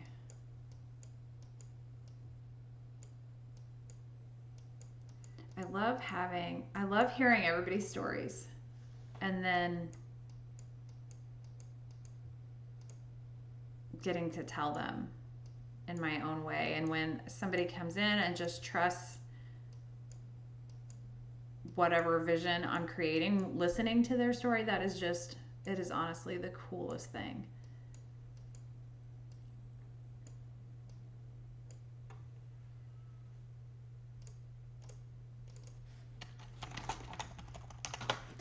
Okay, so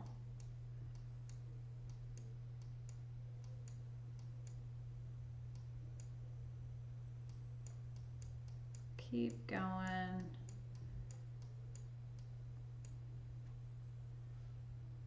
And then I'm going to get a big giant one. It's not that giant.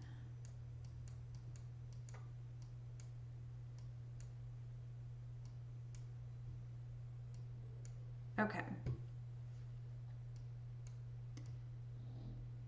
Okay. There's no room for bumps on these balloons. And then I'm going to take this down to like an 80% as well. Okay. Try not to cough in your faces. So we need 18 more balloons. So I'm going to copy this one, duplicate the layer, and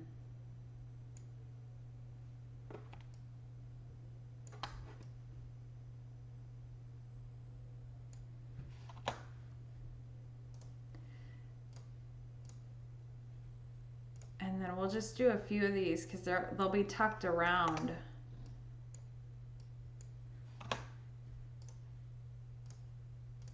And nobody will even notice.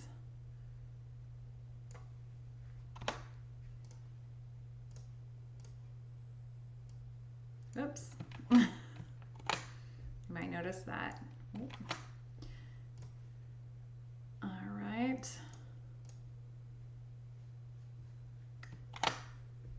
So if I select for there, I love that look. So because those are identical and I like how they're overlapping and showing some depth, I'm just gonna adjust the string. And I can't see it at all, so I'm totally winging it. And I'm gonna do that on this one too, because if I don't do it now, I will forget. There's like no in between. It's enormous or tiny.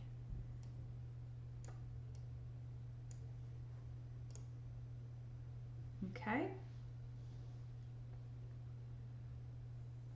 So I can tell you right now, these two are going to end up needing to be smaller to really drive home the fact that they are floating into the distance. But I also need them to be big enough that I've got a little tag that is going to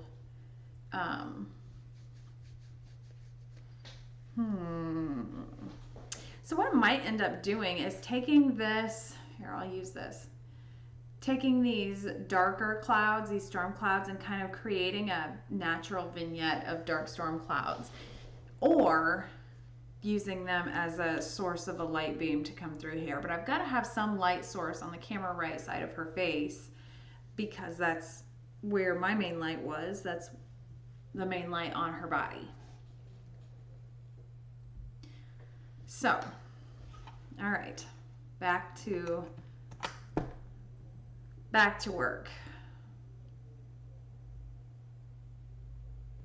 These are all, so when I get the right number of balloons, I'll go in and number them left to right so that I can easily grab whichever one that I want. And then if we want to go through and do like a light rainbow, we can do that. Speaking of rainbow, I'm going to grab that one that I found.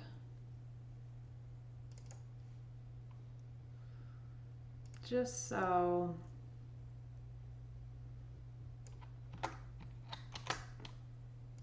we have it, and maybe we can start thinking about, so I definitely want it going the other direction.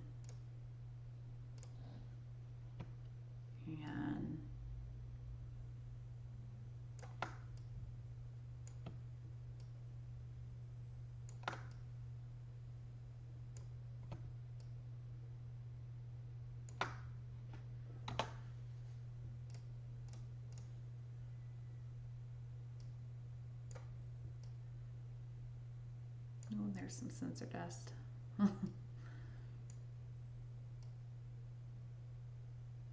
Okay, so that comes pretty close to matching up. And I'll just make sure that those dark lines are gone.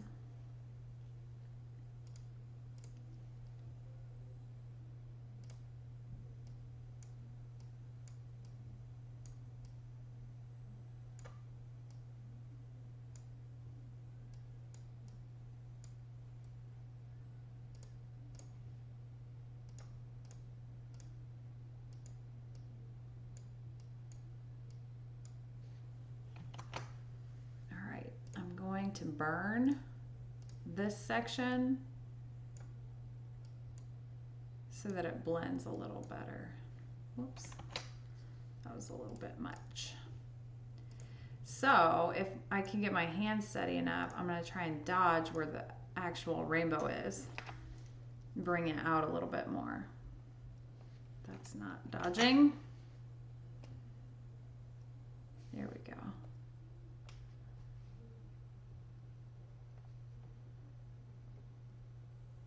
And I'll go ahead behind the balloon just because I don't know where any of this stuff's going to end up. So you hate to move something around and it looks perfect and then there's a rainbow below it that shouldn't be there. let's see what's behind this. Just blue sky. I would like to get this in a scenario where I'm playing with the opacity of the rainbow and it's just real subtle. I don't want it to be, I wonder if I should not have dodged it quite yet, because I'm a little outside the rainbow lines and it's kind of haloing, which I don't like.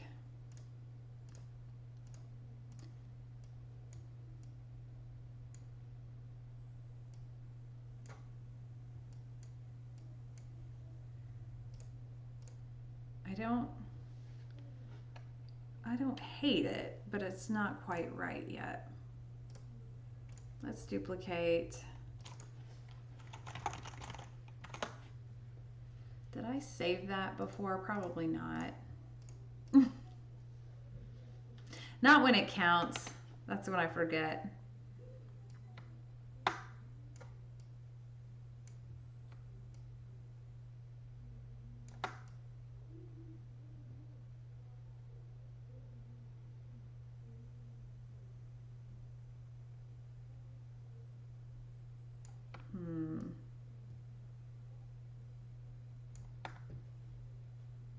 Let's warp it a little bit and see if we can make it more rainbowy.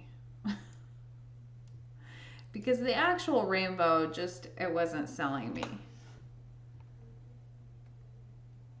All right, I think what we're going to end up needing to do is adding some strong sunbeams, some directional light in there, because that's actually how rainbows form. So I think even if we don't verbalize that, our brains know that. So this isn't going to look real accurate or authentic. So I'm just going to hide those. That'll be a finishing touch. And I know I don't want it to intercede with those clouds because I love those clouds. Okay, so we'll hide that, save the whole deal, and then keep working on the balloons. All right, so now I named that one Her Balloon and then copied it, so I've got like a whole bunch that say Her Balloon. All right, so I'm gonna do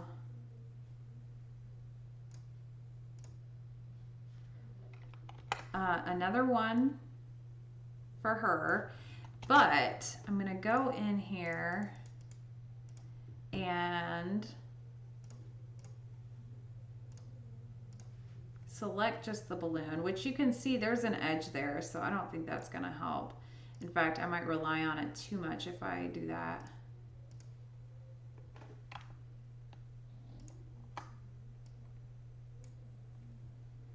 So I want to make sure that I don't have that second catch light on some of them.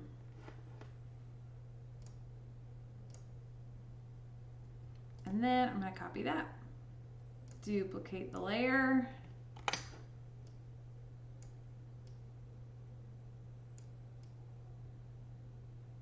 And then I'll put that behind there.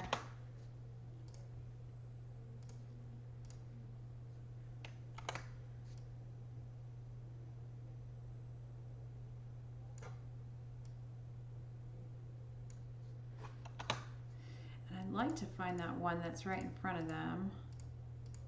There it is. And I want to drag this highlight way up. Because these are, the balloons will be a little bit tricky in that once we flatten this, there's no changing anything about those. So I love the opacity because it's, or the low opacity, because it's offering some depth and dimension. But I want to make sure that it's precise before all is said and done.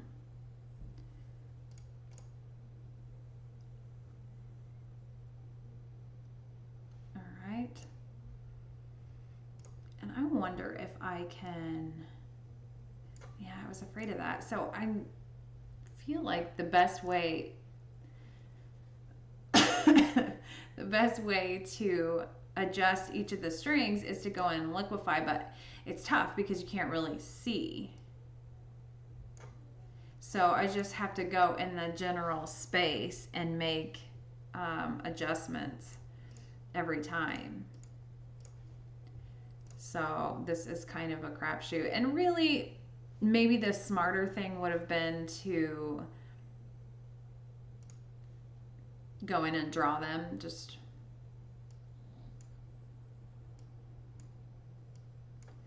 draw them on each balloon, and I could kind of freehand everything, but this might be a scenario where I end up having to, they don't look that bad so far. I may end up having to print this and see what's really popping out.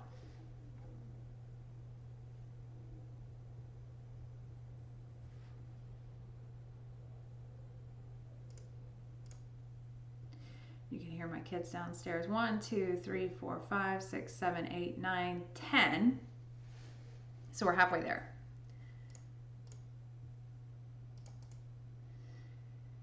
So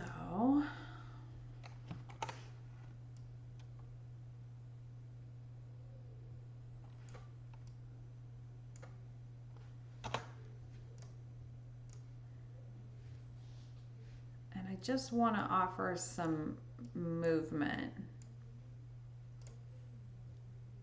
Okay. And then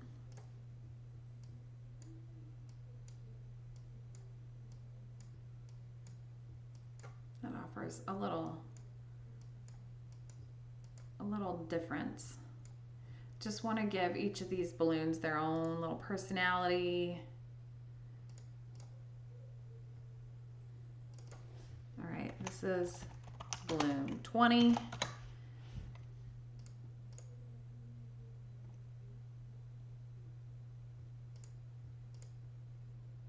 I'm not even going to do that. If I'm going to add some, that doesn't really make sense because they won't be in order. So, you know.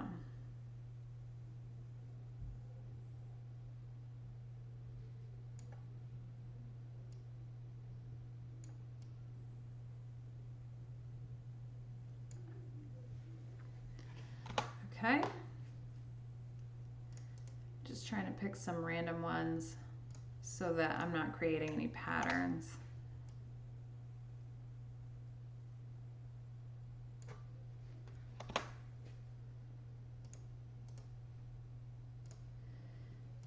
Okay, and I keep hitting Control T for transform because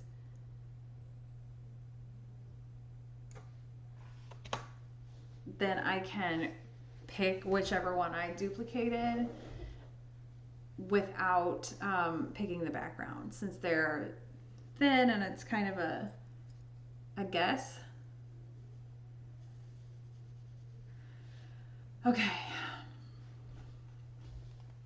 All right, so what's gonna happen today, I can almost guarantee you, is that I will do the meat of the tedious work and then the fun part is what gets left behind because I get tired. But we'll see what we can do.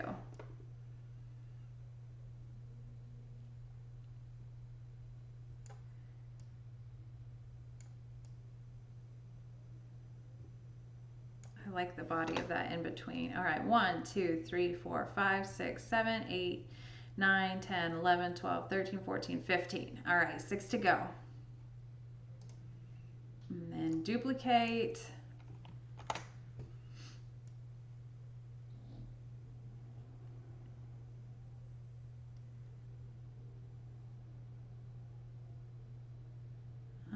Where do I want to put this?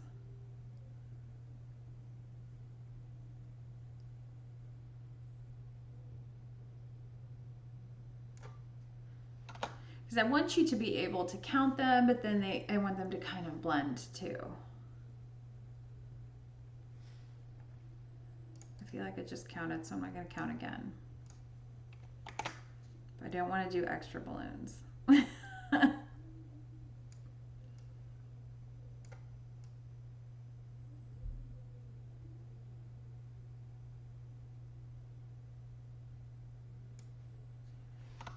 Okay, and then for that one, I'm gonna smudge it.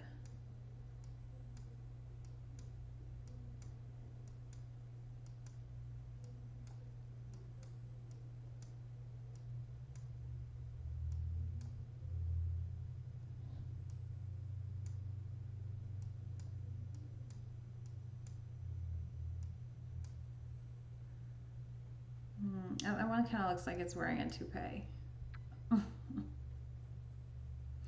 I think I might end up needing to make the balloon and the little girl smaller so that that sky really can stand on its own. And that's a quick, easy fix. We might just address that before it's all said and done tonight. 1, 2, 3, 4, 5, 6, 7, 8, 9, 10, 11, 12, 13, 14, 15, 16, 17. Home stretch. Balloon home stretch. I want to make sure that I grab one this time with no second catch light.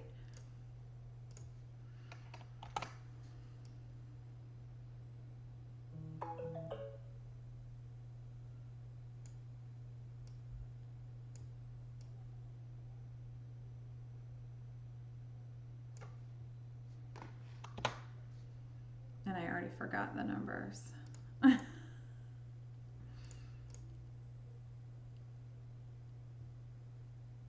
Let's do that one. Duplicate, transform.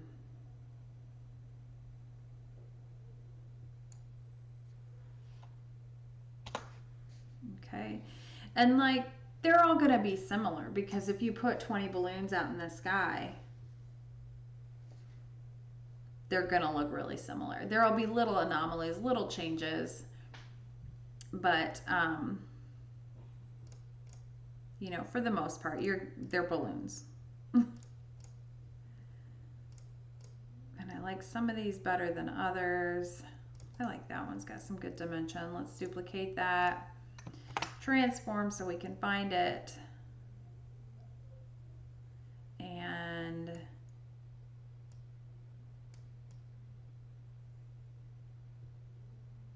pop it right there. Okay, 1, 2, 3, 4, 5, 6, 7, 8, 9, 10, 11, 12, 13, 14, 15, 16, 17, 18, 19, 20. Just one more. So I'm going to back way up and see where we need our final balloon.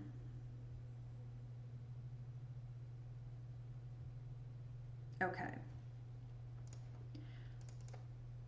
So let's do one of these guys around here. Let's do that one. Duplicate, transform.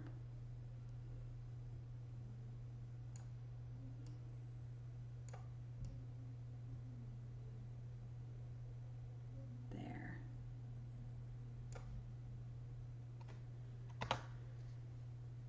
And then I'm just going to give it a quick smudge.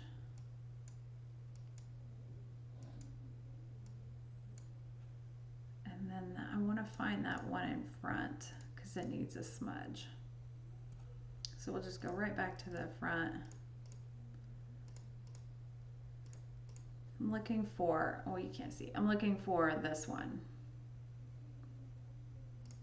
There it is.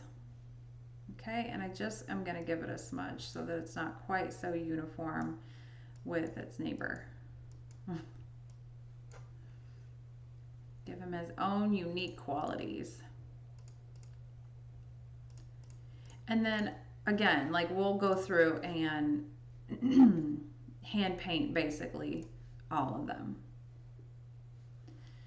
Okay, so I am going to select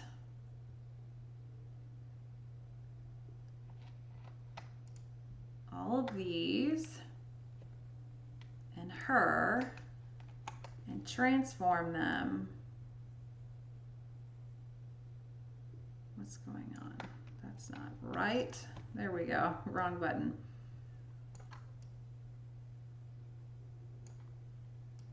There we go. And now she's got room to grow. A nice vignette there. All right, save that. This image is going to need to stay in layers for quite a bit, which I hate because that's the fun part. Do I have a rainbow in here still? I think I do. What if the rainbow goes over here? I didn't have a rainbow in my sketch. Nope. So that's why I don't really have it planned. So if it goes, it might need to go somewhere around there.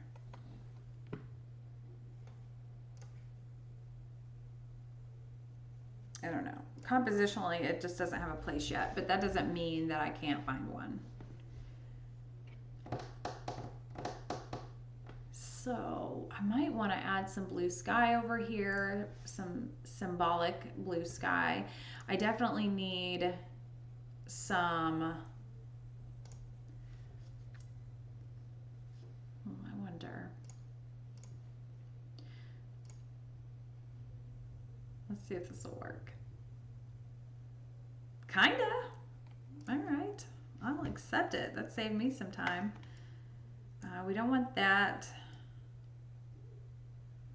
We don't want that. We don't want it inside there. We do want those stems though. Pretty close.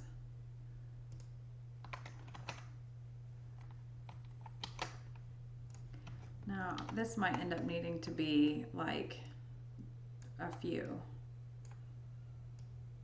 rather than, I think I would rather just, this is a bouquet, oops, of forget-me-nots.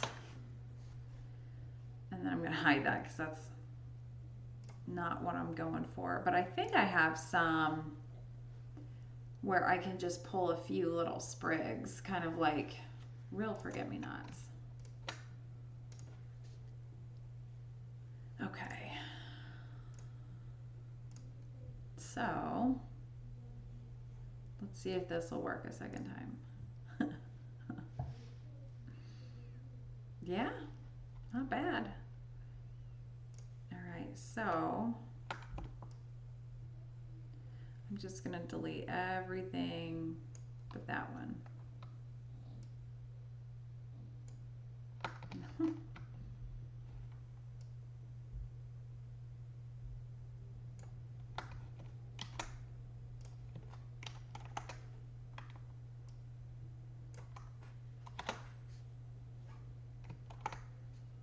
And this one's even hard to grab when it's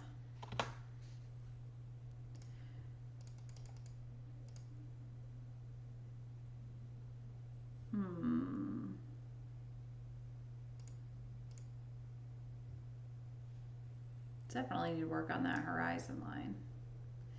And that's something like if I want the horizon line handled, then I'd rather do it before it's flattened because that will interfere with her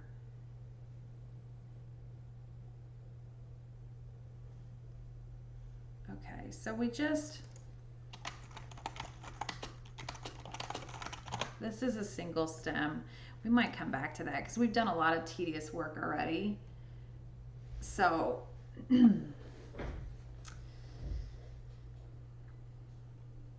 what I might just do, because I can hardly stand it, is I'm going to duplicate this copy because I like a backup. And I'm going to duplicate her because I like a backup. And I'm going to save this as the next progression, which is just 3. And I'll probably get, no, it's actually just 2. And I will probably get to like 19, 20 before all is said and done. But I'm gonna go ahead because I just can't help myself. Okay, so first thing we'll do is sharpen, just like I do with any portrait. Oh, you know what? Before I do this, I'm gonna play with her hair a little bit and get. I'll leave that because we might need that again. We're not gonna need that though. I want some more movement in her hair, and I could create that with what's there, with just liquefying and warping and giving her some waves. Oh my gosh. Thank you, new follower. Every time that happens, I'm going to turn this down because every time that happens, I jump. Thank you. So glad to have you. All right. Now I'm going to look specifically for some hair that's kind of flowing behind her. And I've got some of these, but those are really fine, and I'd rather have a big chunk like that. She's got, I think I've got that already. Yeah, that's basically, I should have had her just kind of flip her hair.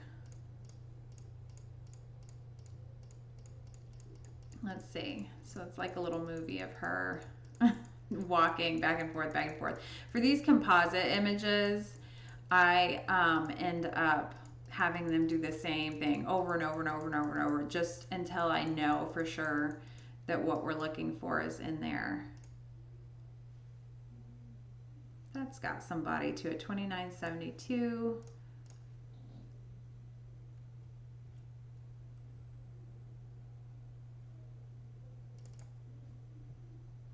Okay, so that's got a little bit, and then we'll just kind of cruise through there and see if there's anything better. Also had some nice light, and I don't think I will do, there's the wind machine. She had her Beyonce moment.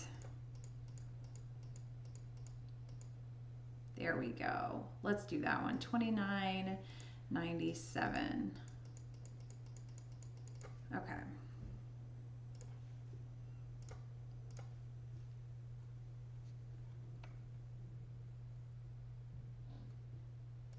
All right. So we won't leave it like this.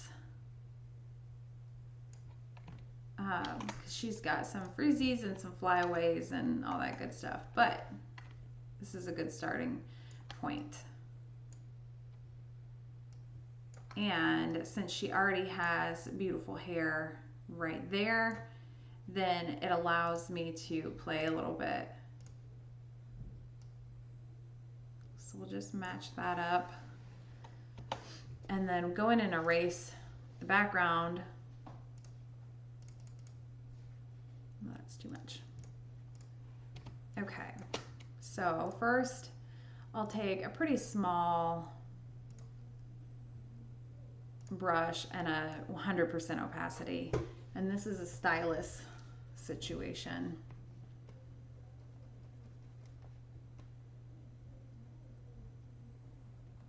And I don't want to give up the beautiful, oh, where'd my layer go?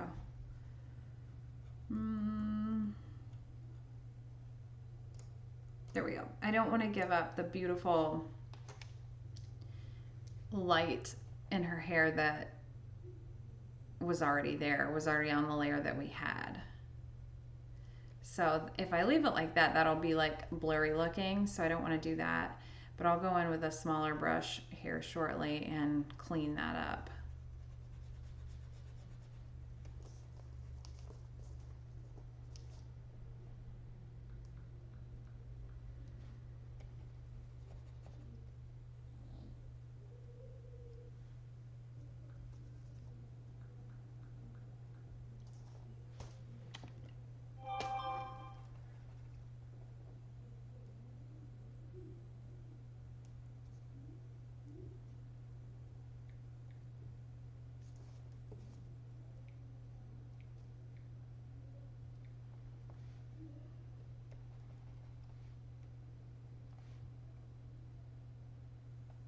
love the end of this.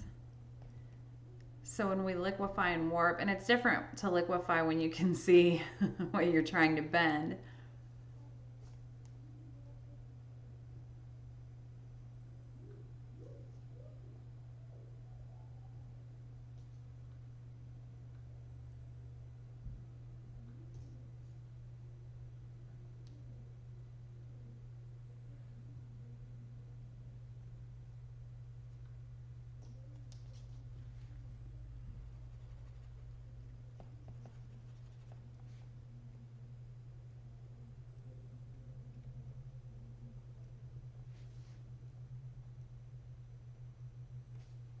Okay, so it just went down to a really small one to get these bigger chunks of background handled.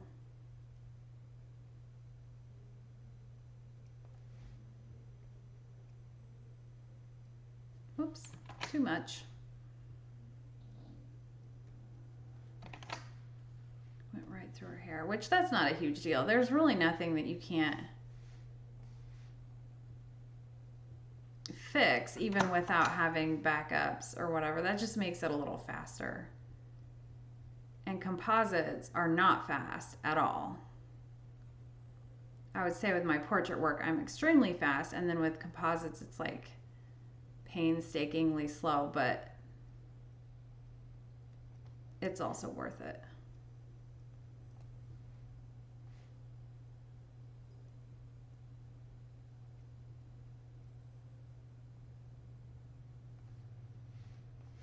And let's see up here. Sometimes I lose my stylus a little bit.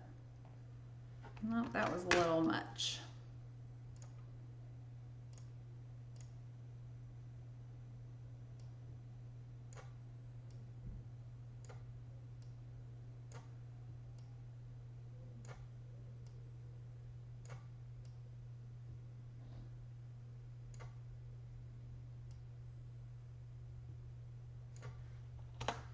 Okay.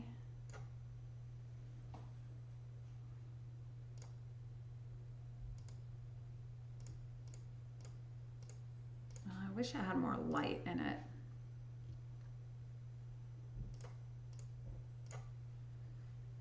I wonder if it just makes more sense to grab this that's already erased back and play there.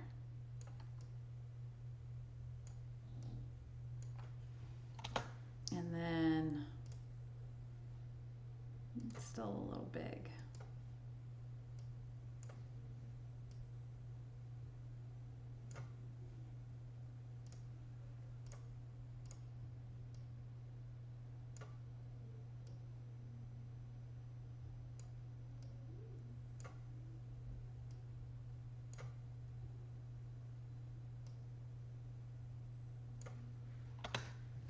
Yeah, I like that, and that just gives it a little bit of movement. And if we need texture on there later, we can, you know, we can address that then. But I'm pretty pleased with that. I'm going to take this down to a super low opacity. And that's another thing that as we brush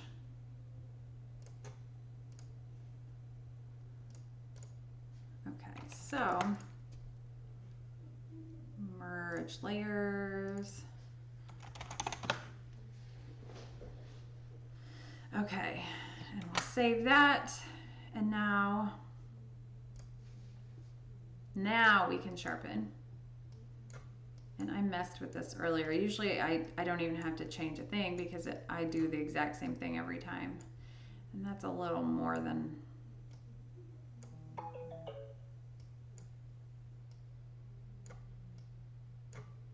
there we go. And then I'm going to duplicate this and we will reduce noise. And that just gives a nice treatment to the skin.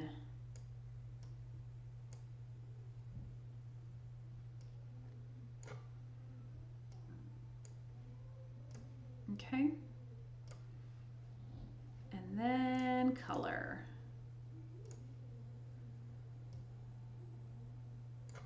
I'm going to zoom in a little bit closer.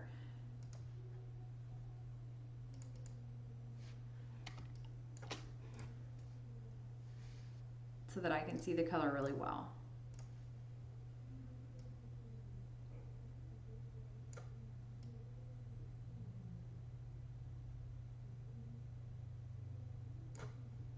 Okay.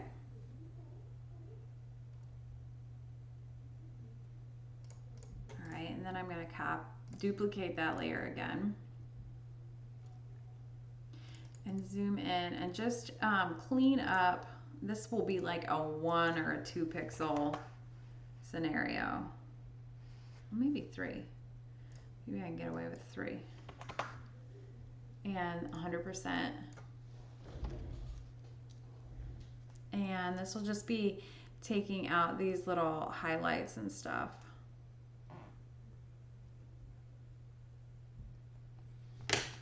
Well, it would be if I took this other layer out of the equation. So when you really zoom in here, you can see all the work left to do. But don't focus on that. We'll get to it.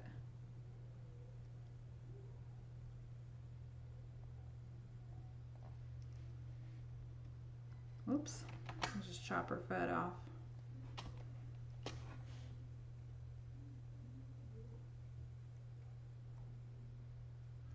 So this part where her foot is lifted, I want to be more precise because, and this part as well, because the part that is under the grass is going to be blurred.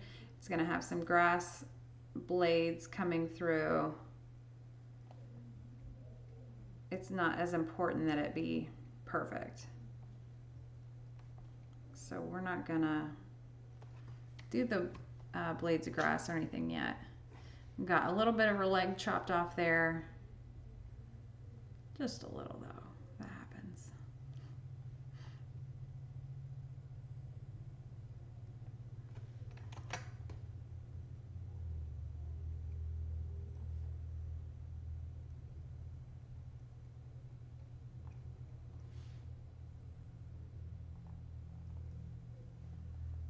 Oh, look at that. We've got, before I flatten this, apparently there was a little spot. So I'll just handle that real quick. And since we're in separate layers, super easy. A little further down the road, that still honestly would have been pretty easy. You just have to notice it. That's not one of those things you want to not notice until it comes up to be judged.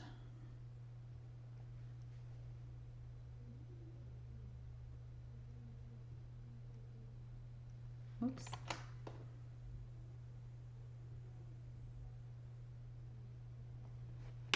So even if we end up not wanting to paint the image in its entirety, her skin will be painted.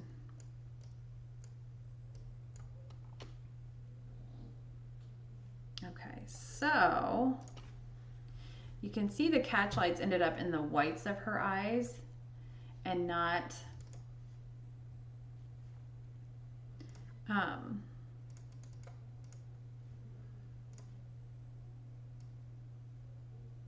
in the color. So we're gonna fix that with these giant catch lights.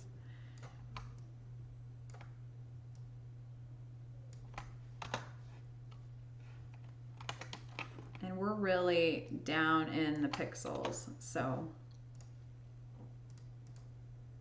bear with me.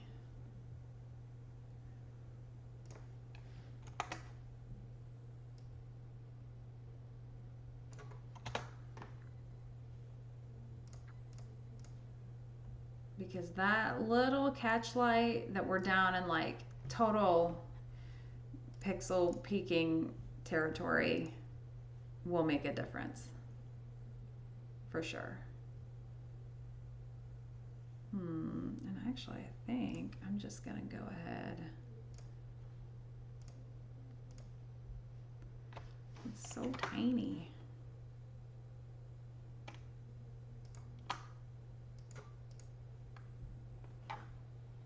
I'm gonna bring her, let's see. Ooh, that left like a weird anomaly.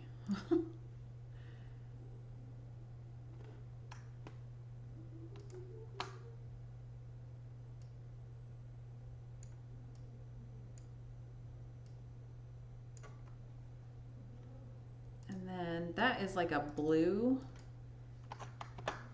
and we want white. Oh, not opacity 16, that's not gonna help. Just that one pixel.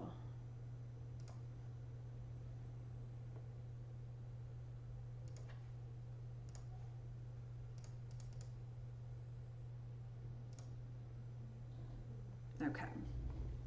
Now, they're really standing out right now, but it will blend. All right. I kind of think that I want her mouth closed, like still a little smile, but no teeth showing. So I'm gonna see if I can grab one that's in a similar position.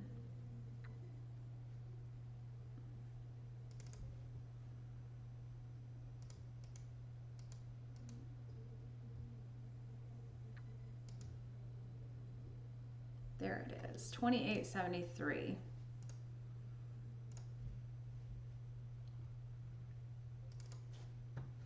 And we will do the same treatment that we did before. So sharpen, I haven't touched anything, and then reduce the noise.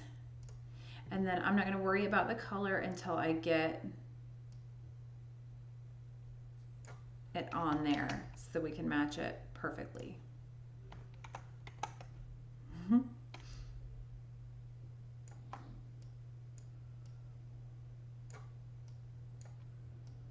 Okay. So now I'll take this down.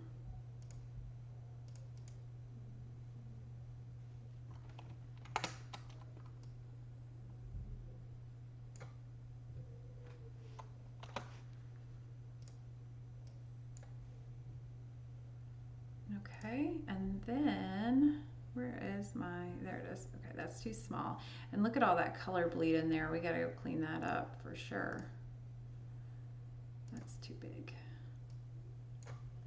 Okay, so let's get that color handled.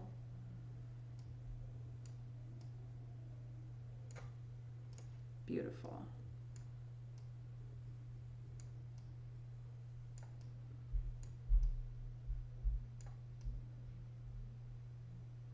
So a stronger light.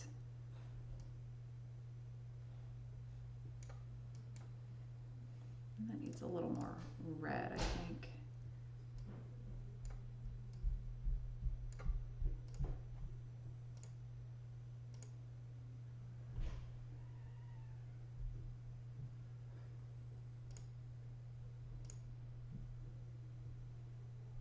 Okay, so I'm going to go underneath here and dodge her cheek a little bit rather than continue erasing back.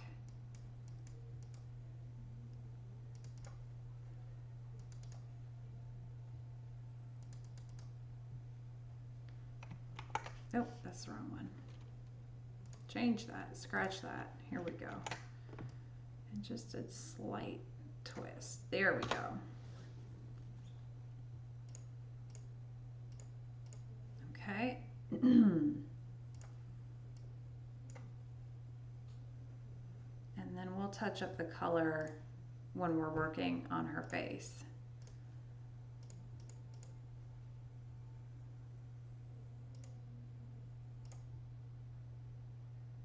Maybe a little more contrast to match those up.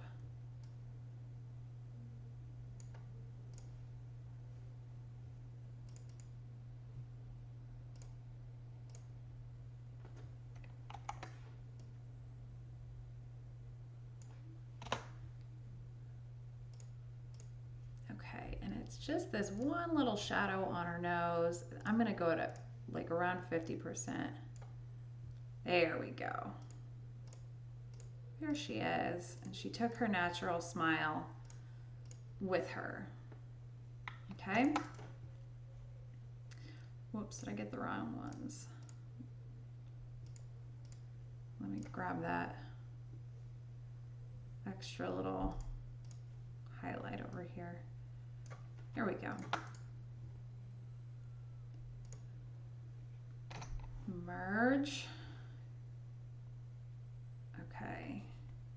And then, actually, you know what? I don't want to merge that quite yet because I'm going to go back behind here and adjust the color just because the color seems to be a little more gray.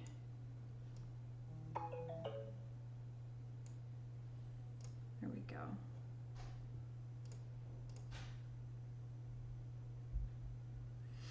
And then I'm just going to get a little bit bigger brush and erase back the hard line and try to go in the natural, that's too big, in the natural contour of her face so that if there is a discrepancy, it's not terribly obvious.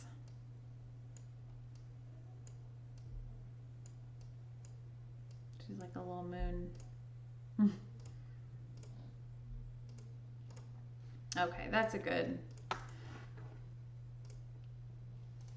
spot now.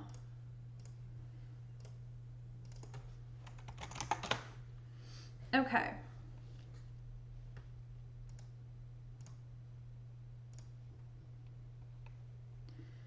All right.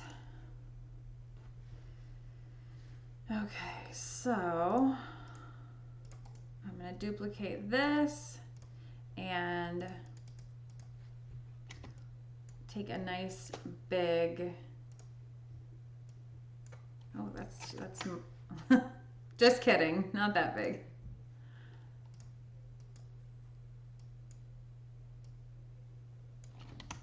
Just a nice smudge line along that horizon. Oh, how I love the smudge tool in a composite. If I had to do a composite using only smudge tool and warp, I think I could make it happen. Okay. All right, now I'm going to duplicate that again because I can't help myself. And we're going to play with this color.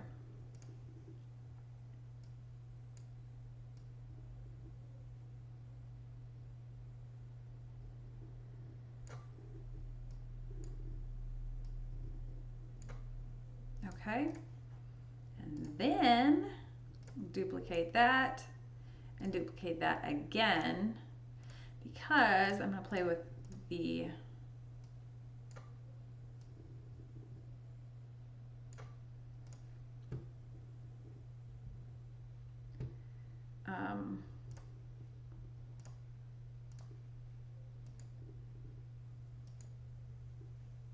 you know what? No. I will not. Let's see.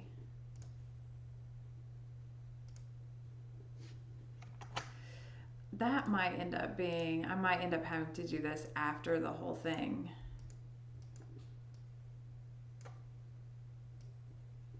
Is straighten, or straighten is flatten.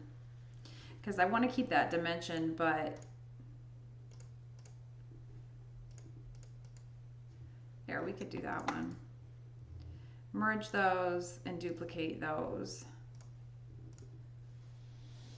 And then save. All right, so I'm gonna look through my notes here for this client and see, we've got sunny, clouds, blue skies. I'm gonna work on the color of the balloons. I don't think we'll do just yellow.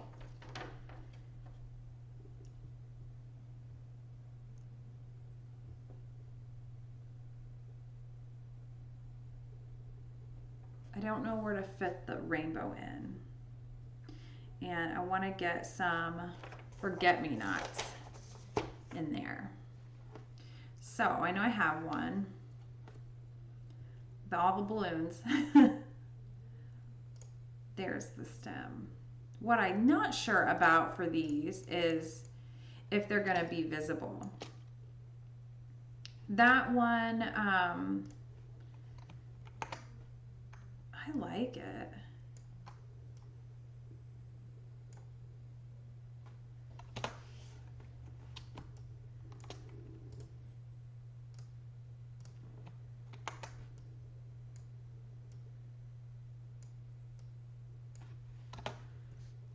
And then let's just do a little bitty.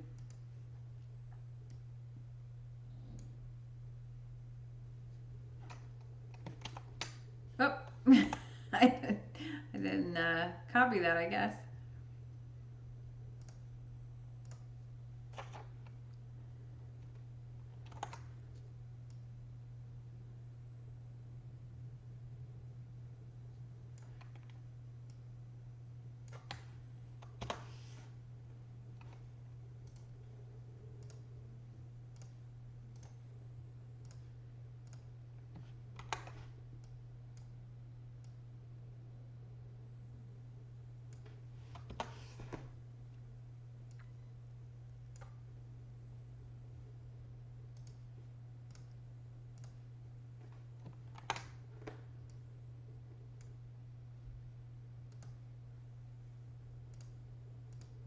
Nope, perspective. I want flip.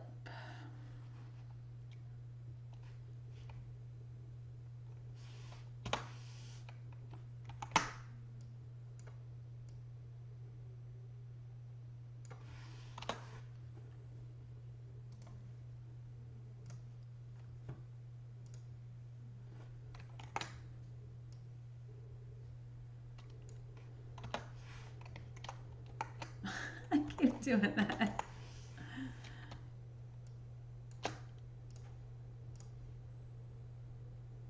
One, two, three, four, five, six.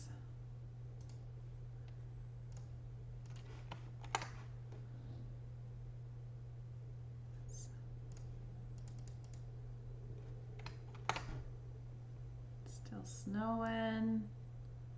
Oh, no, it did work.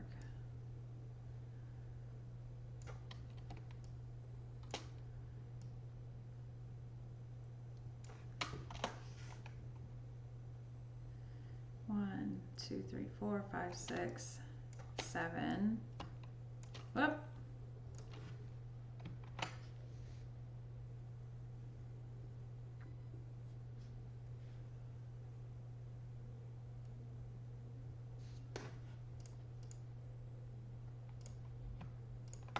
Merge those.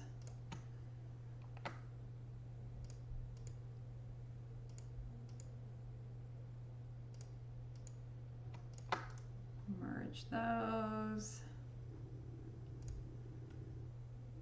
And then that single.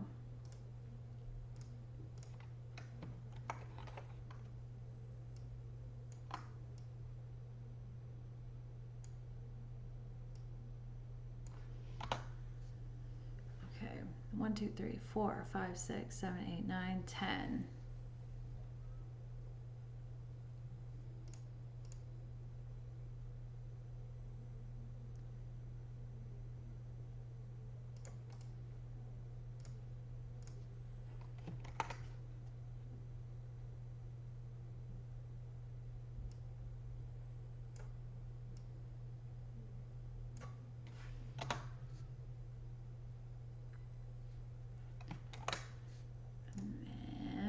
Just flip this and give it a different, little different. I don't think we're fooling anybody that much, but the color play in this is really going to be a factor, I think.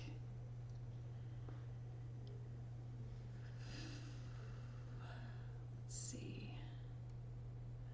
Okay, 1, 2, 3, 4, 5, 6, 7, 8, 9, 10, 11, 12, 13.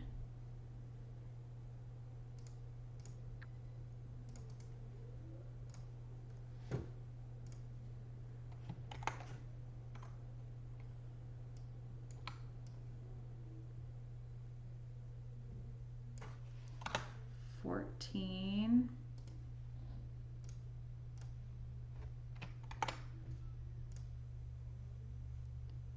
15.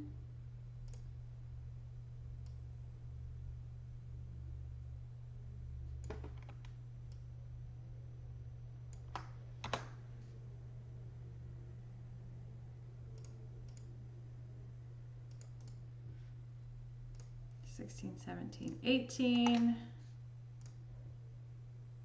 so we need 3 more after this.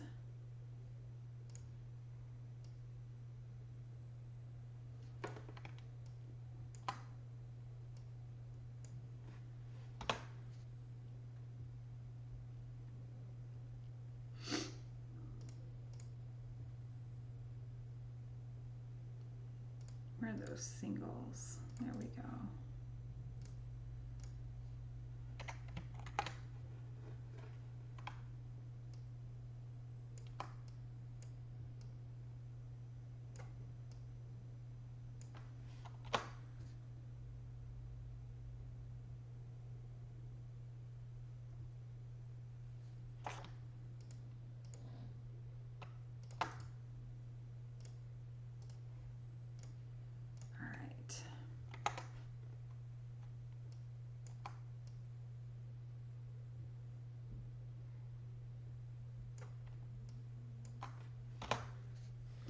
Okay, 1, 2, 3, 4, 5, 6, 7, 8, 9, 10, 11, 12, 13, 14, 15, 16, 17, 18, 19, 20, 21.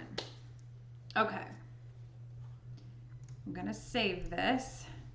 So the title of this image is 21 Came Before Me. And that's what it took for this little miracle baby to arrive. So we've got 21 forget-me-nots and 21 balloons. 2 of them were a different process, so they're kind of floating away. And then I'm gonna start playing with really subtle color changes.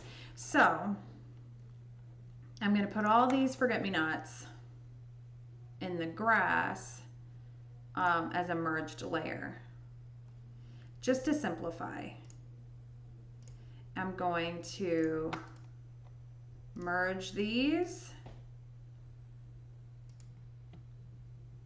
I'm going to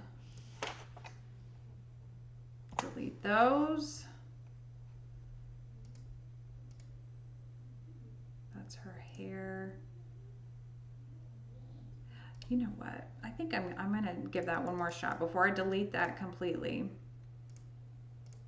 I like her hair better, but I like the one flyaway. So I'm beeping. I'm gonna warp. You know I'm gonna warp. Let's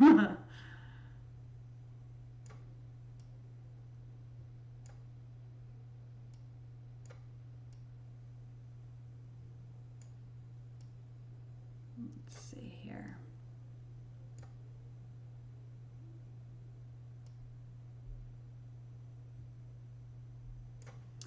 Let me redo this.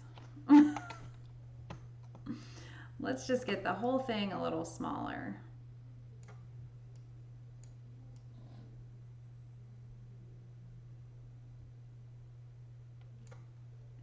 Okay, and let's erase back. Whoops. Uh-oh, computer's running out of patience with me. And it's been 3 hours, but that's how compositing goes. It's just a really long process in the beginning and in the middle and in the end. But it's worth it in the biggest way possible. Oh man. Oh wait, I've got a hair impeding my sensor. And I'm also using a paper with notes on it for my mouse pad. So that might be a factor.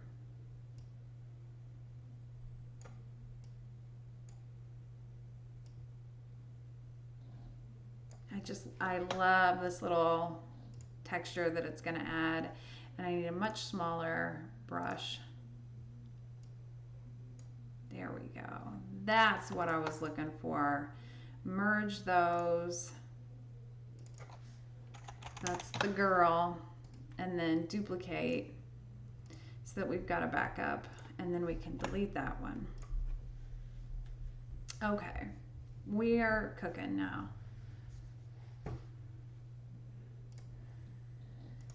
Okay, I'm gonna save because we've done a lot just in a short amount of time. It seems like I'm saving over and over and over, but when you do these tedious tasks and you don't want to have to redo them, worth it. Okay, so those are our floating away balloons. So I've got to think of Roy G. Biv and the Order of the Rainbow. Okay, there we go. Forget-me-nots.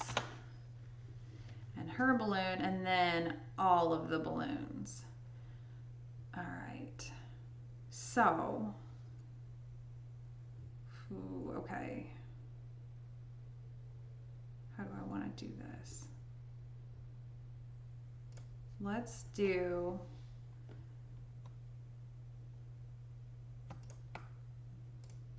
Let's see if this is a terrible idea. It might be. Oh, good. Okay, no. So now we can merge those. So these are the yellow balloons, and we'll hide those for now. All right. And then we're going to save.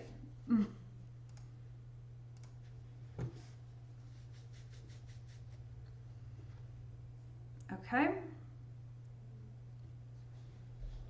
All right. So I got to write down Roy G. Biv. So because we're doing pastels, I gotta find I think I have the floating balloons marked, and I can't really move the order of the balloons because I like the way they're stacked. So I'm not even gonna try. All right, so her balloon will end up, we'll just move right to left rather than left to right. Hers is going to end up, so I'm gonna duplicate this. That's probably unnecessary, to be honest, but I'm doing it anyway. So let's see here if we can just easily switch to purple. That's kind of blue.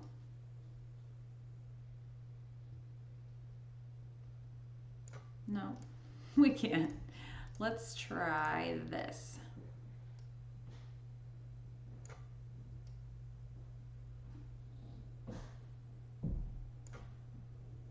Okay, so that's...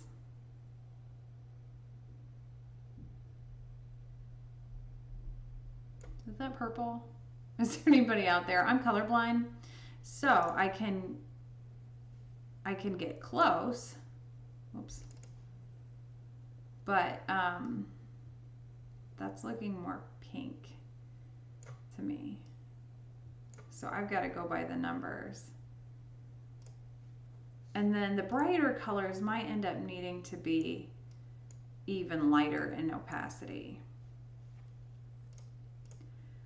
I might darken that a little bit just to see.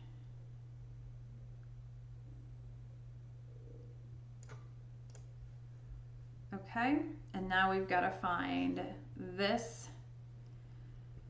Let's see. These two that can be violet. So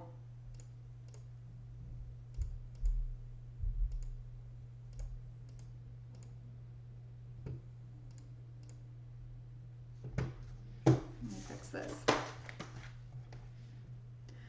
Okay.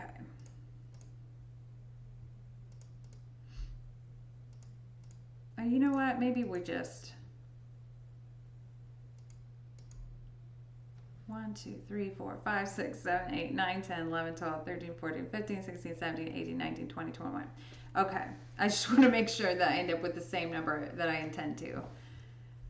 All right. So let's find.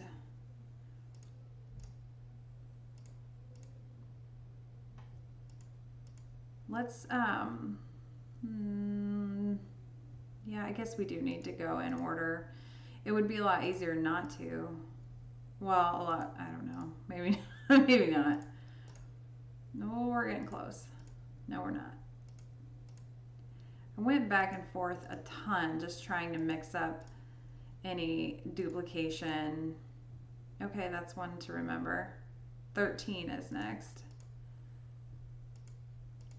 My lucky number. It'll be like the last. There it is. Okay, balloon 20. That would have made sense. Okay, so we're gonna go purple with this one too, and that was just this is just color balance. Some of them we might end up having to colorize. I was looking at the wrong one. Okay, and then 13 I think was the next. Perfect. So this will be harder for me because I don't see reds and greens. So we need an indigo. So it'll be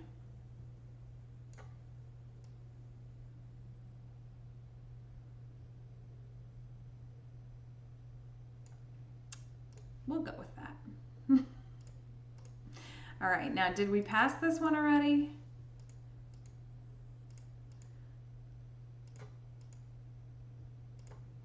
Oh, there it is. Good. So this one's going to be indigo as well.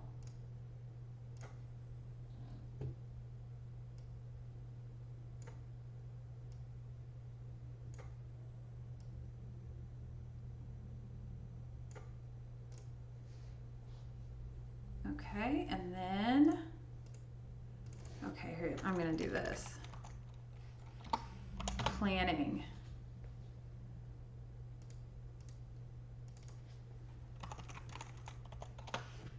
Okay. All right, so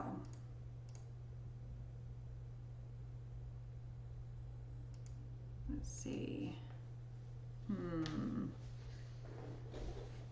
So these next 3 could be blue, and then that would make this one middle green. Let's see. So if these are green, these are yellow. Oh, we wouldn't even have to change those. And these are orange. These are red, which are actually going to be pink. So does that mean that we should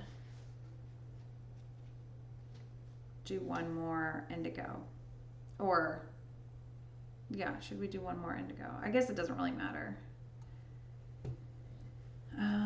So where are we at here? So if those are pink, this will be orange.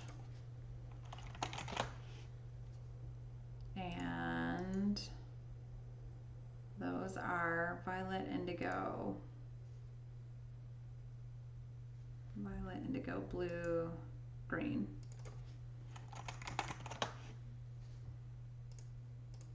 And this is violet. And if I got my colors wrong, that's not my fault. But I'll check them all before it's all said and done. Okay, so that one, are we at yellow yet? So violet, indigo, I can't do it backwards, blue, green.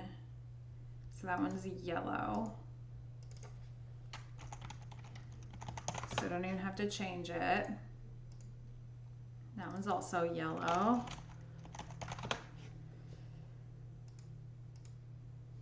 Yellow, orange, maybe orange, orange-ish. Maybe we can add some stray colors in there. Okay. So let's go indigo here so we don't end up with a whole bunch of red.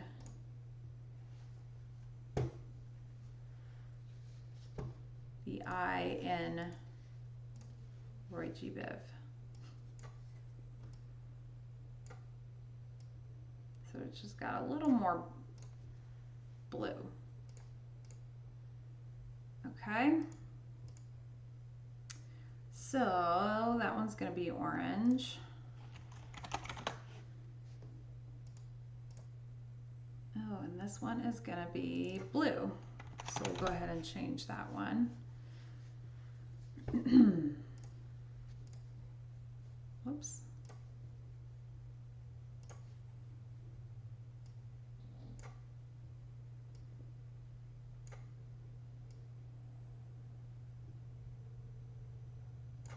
All right, so this might not translate to blue as easy as some of the other colors.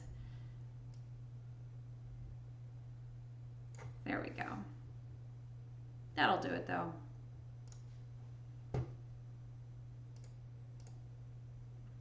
That's going to be yellow.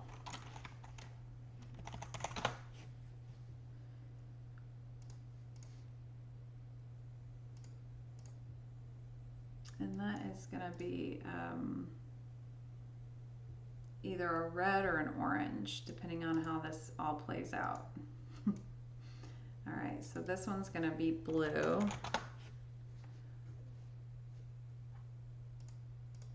And we'll just jump straight to colorize for that. We're not colorize, but hue and saturation.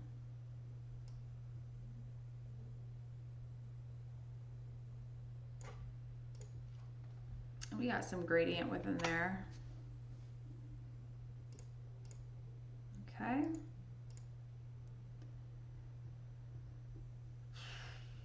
Okay.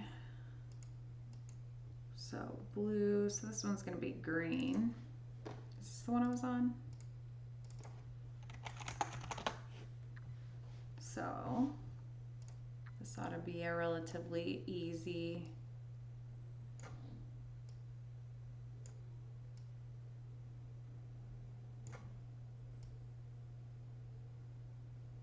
that is really hard for me to see. So I'll definitely have to check that one.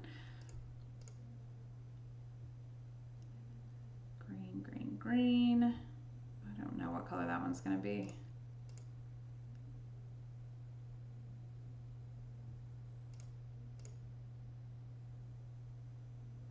Okay. So they should be close to all marked.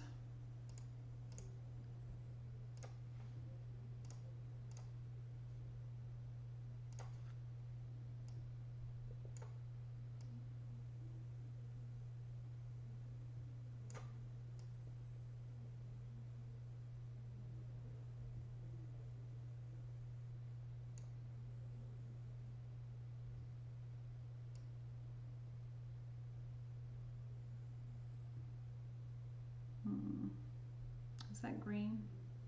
We'll go with it. It's kind of, it feels kind of vibrant to me, but I struggle. All right. Where's the other green? There it is.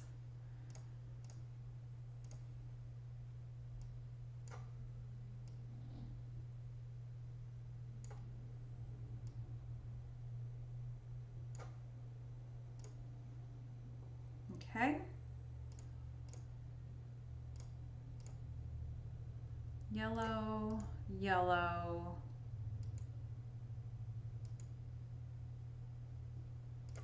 Okay, let's go orange.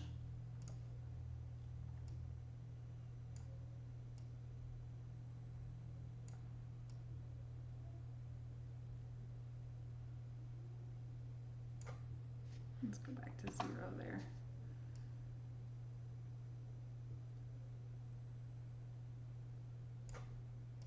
Okay. It's orangish. Indigo, here's another orange.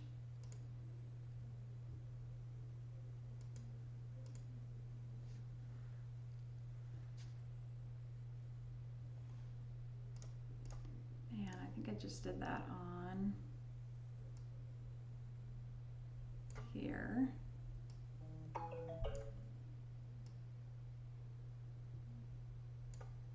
And I'm gonna have to go pretty soon because I need to take a meal to a friend. That's already blue, that's already yellow.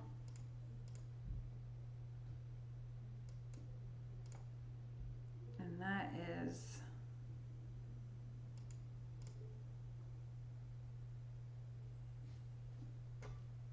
let's do where the floating away. Let's do these.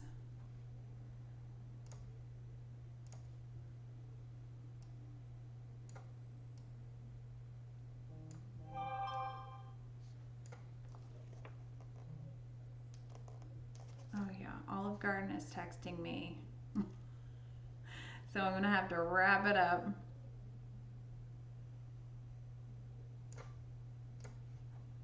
But this always happens to where just when I'm on a roll, I've got to go do stuff.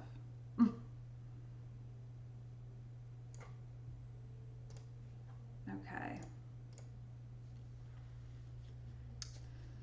Okay, let's see here. So I think we probably need one more pink one on the far left because that's our red. There was one that I gave up on trying to decide what color it was going to be. That's probably going to be, let's see, red, orange, yellow, green, blue, indigo. Okay, so I'm giving away the level of colorblind that I am. Okay, this one's gonna be pink and not, oh, how about pink?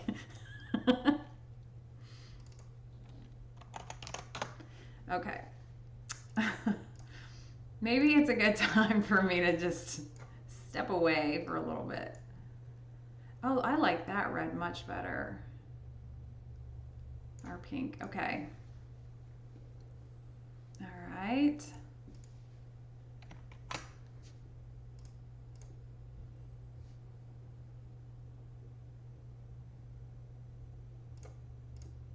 Okay. So when I get this all situated the way I want, I'm gonna lower the opacity on these and maybe even the saturation because I don't want that to be the focal point. I want it to be a subtle detail that you barely notice. And also, where is that in between? There we go. Okay, we need this to be pink.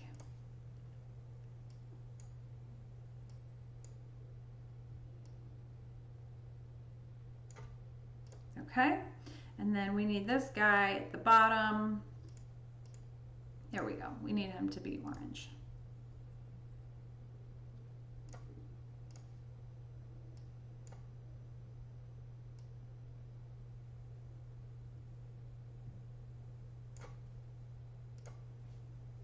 Okay, red, orange, yellow, green, blue, indigo, violet. And I know I only have 2 blues. When I was working backwards, it felt like that was going to work, but that doesn't bother me so much. So I'm going to save this, and I'm going to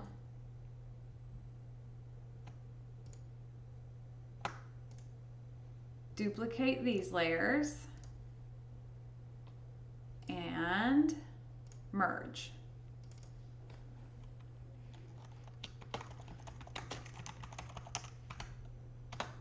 Okay, and then I'm gonna hide all these other ones and save as the next step. I think we're only on 3. And that alone tells me we got a minute. We got a ways to go. Yeah, we're on progress 3, not even final 3. Okay, so now we can kind of decide, back up from that a little bit and just kind of decide, do we like, oh, apparently I didn't save the yellows, but that's easy enough to switch. Okay, do we like yellow or the colors? I don't know right now. I don't. It's too much pressure. Well, if I take it down at all, it's probably going to be around 80.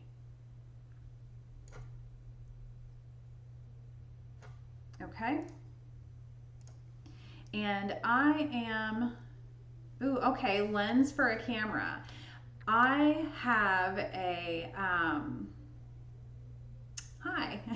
So I have basically an in-studio lens and an on-location lens, and recently that's kind of merged all into the same one, and it's not a very expensive lens because I have Tamron, and it's, I want to say it's like 24, no, it's like maybe 20 to 74 millimeter. It's a zoom lens because I like some options, and it's a really solid lens, and it doesn't have a lot of distortion, depending on what you're shooting. I shoot portraits. So if you are looking for landscape, I tend to get a lot of landscape photographers coming and chatting with me. If that's your jam, then I would go wider and probably not zoom.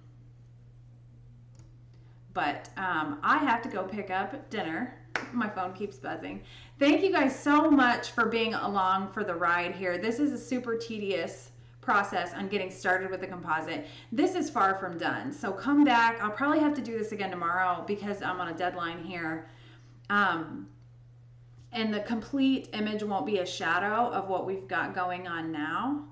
So come along, give me your feedback, let me know what you think, and don't take it personally. I've been on here for 3.5 hours. Where you been?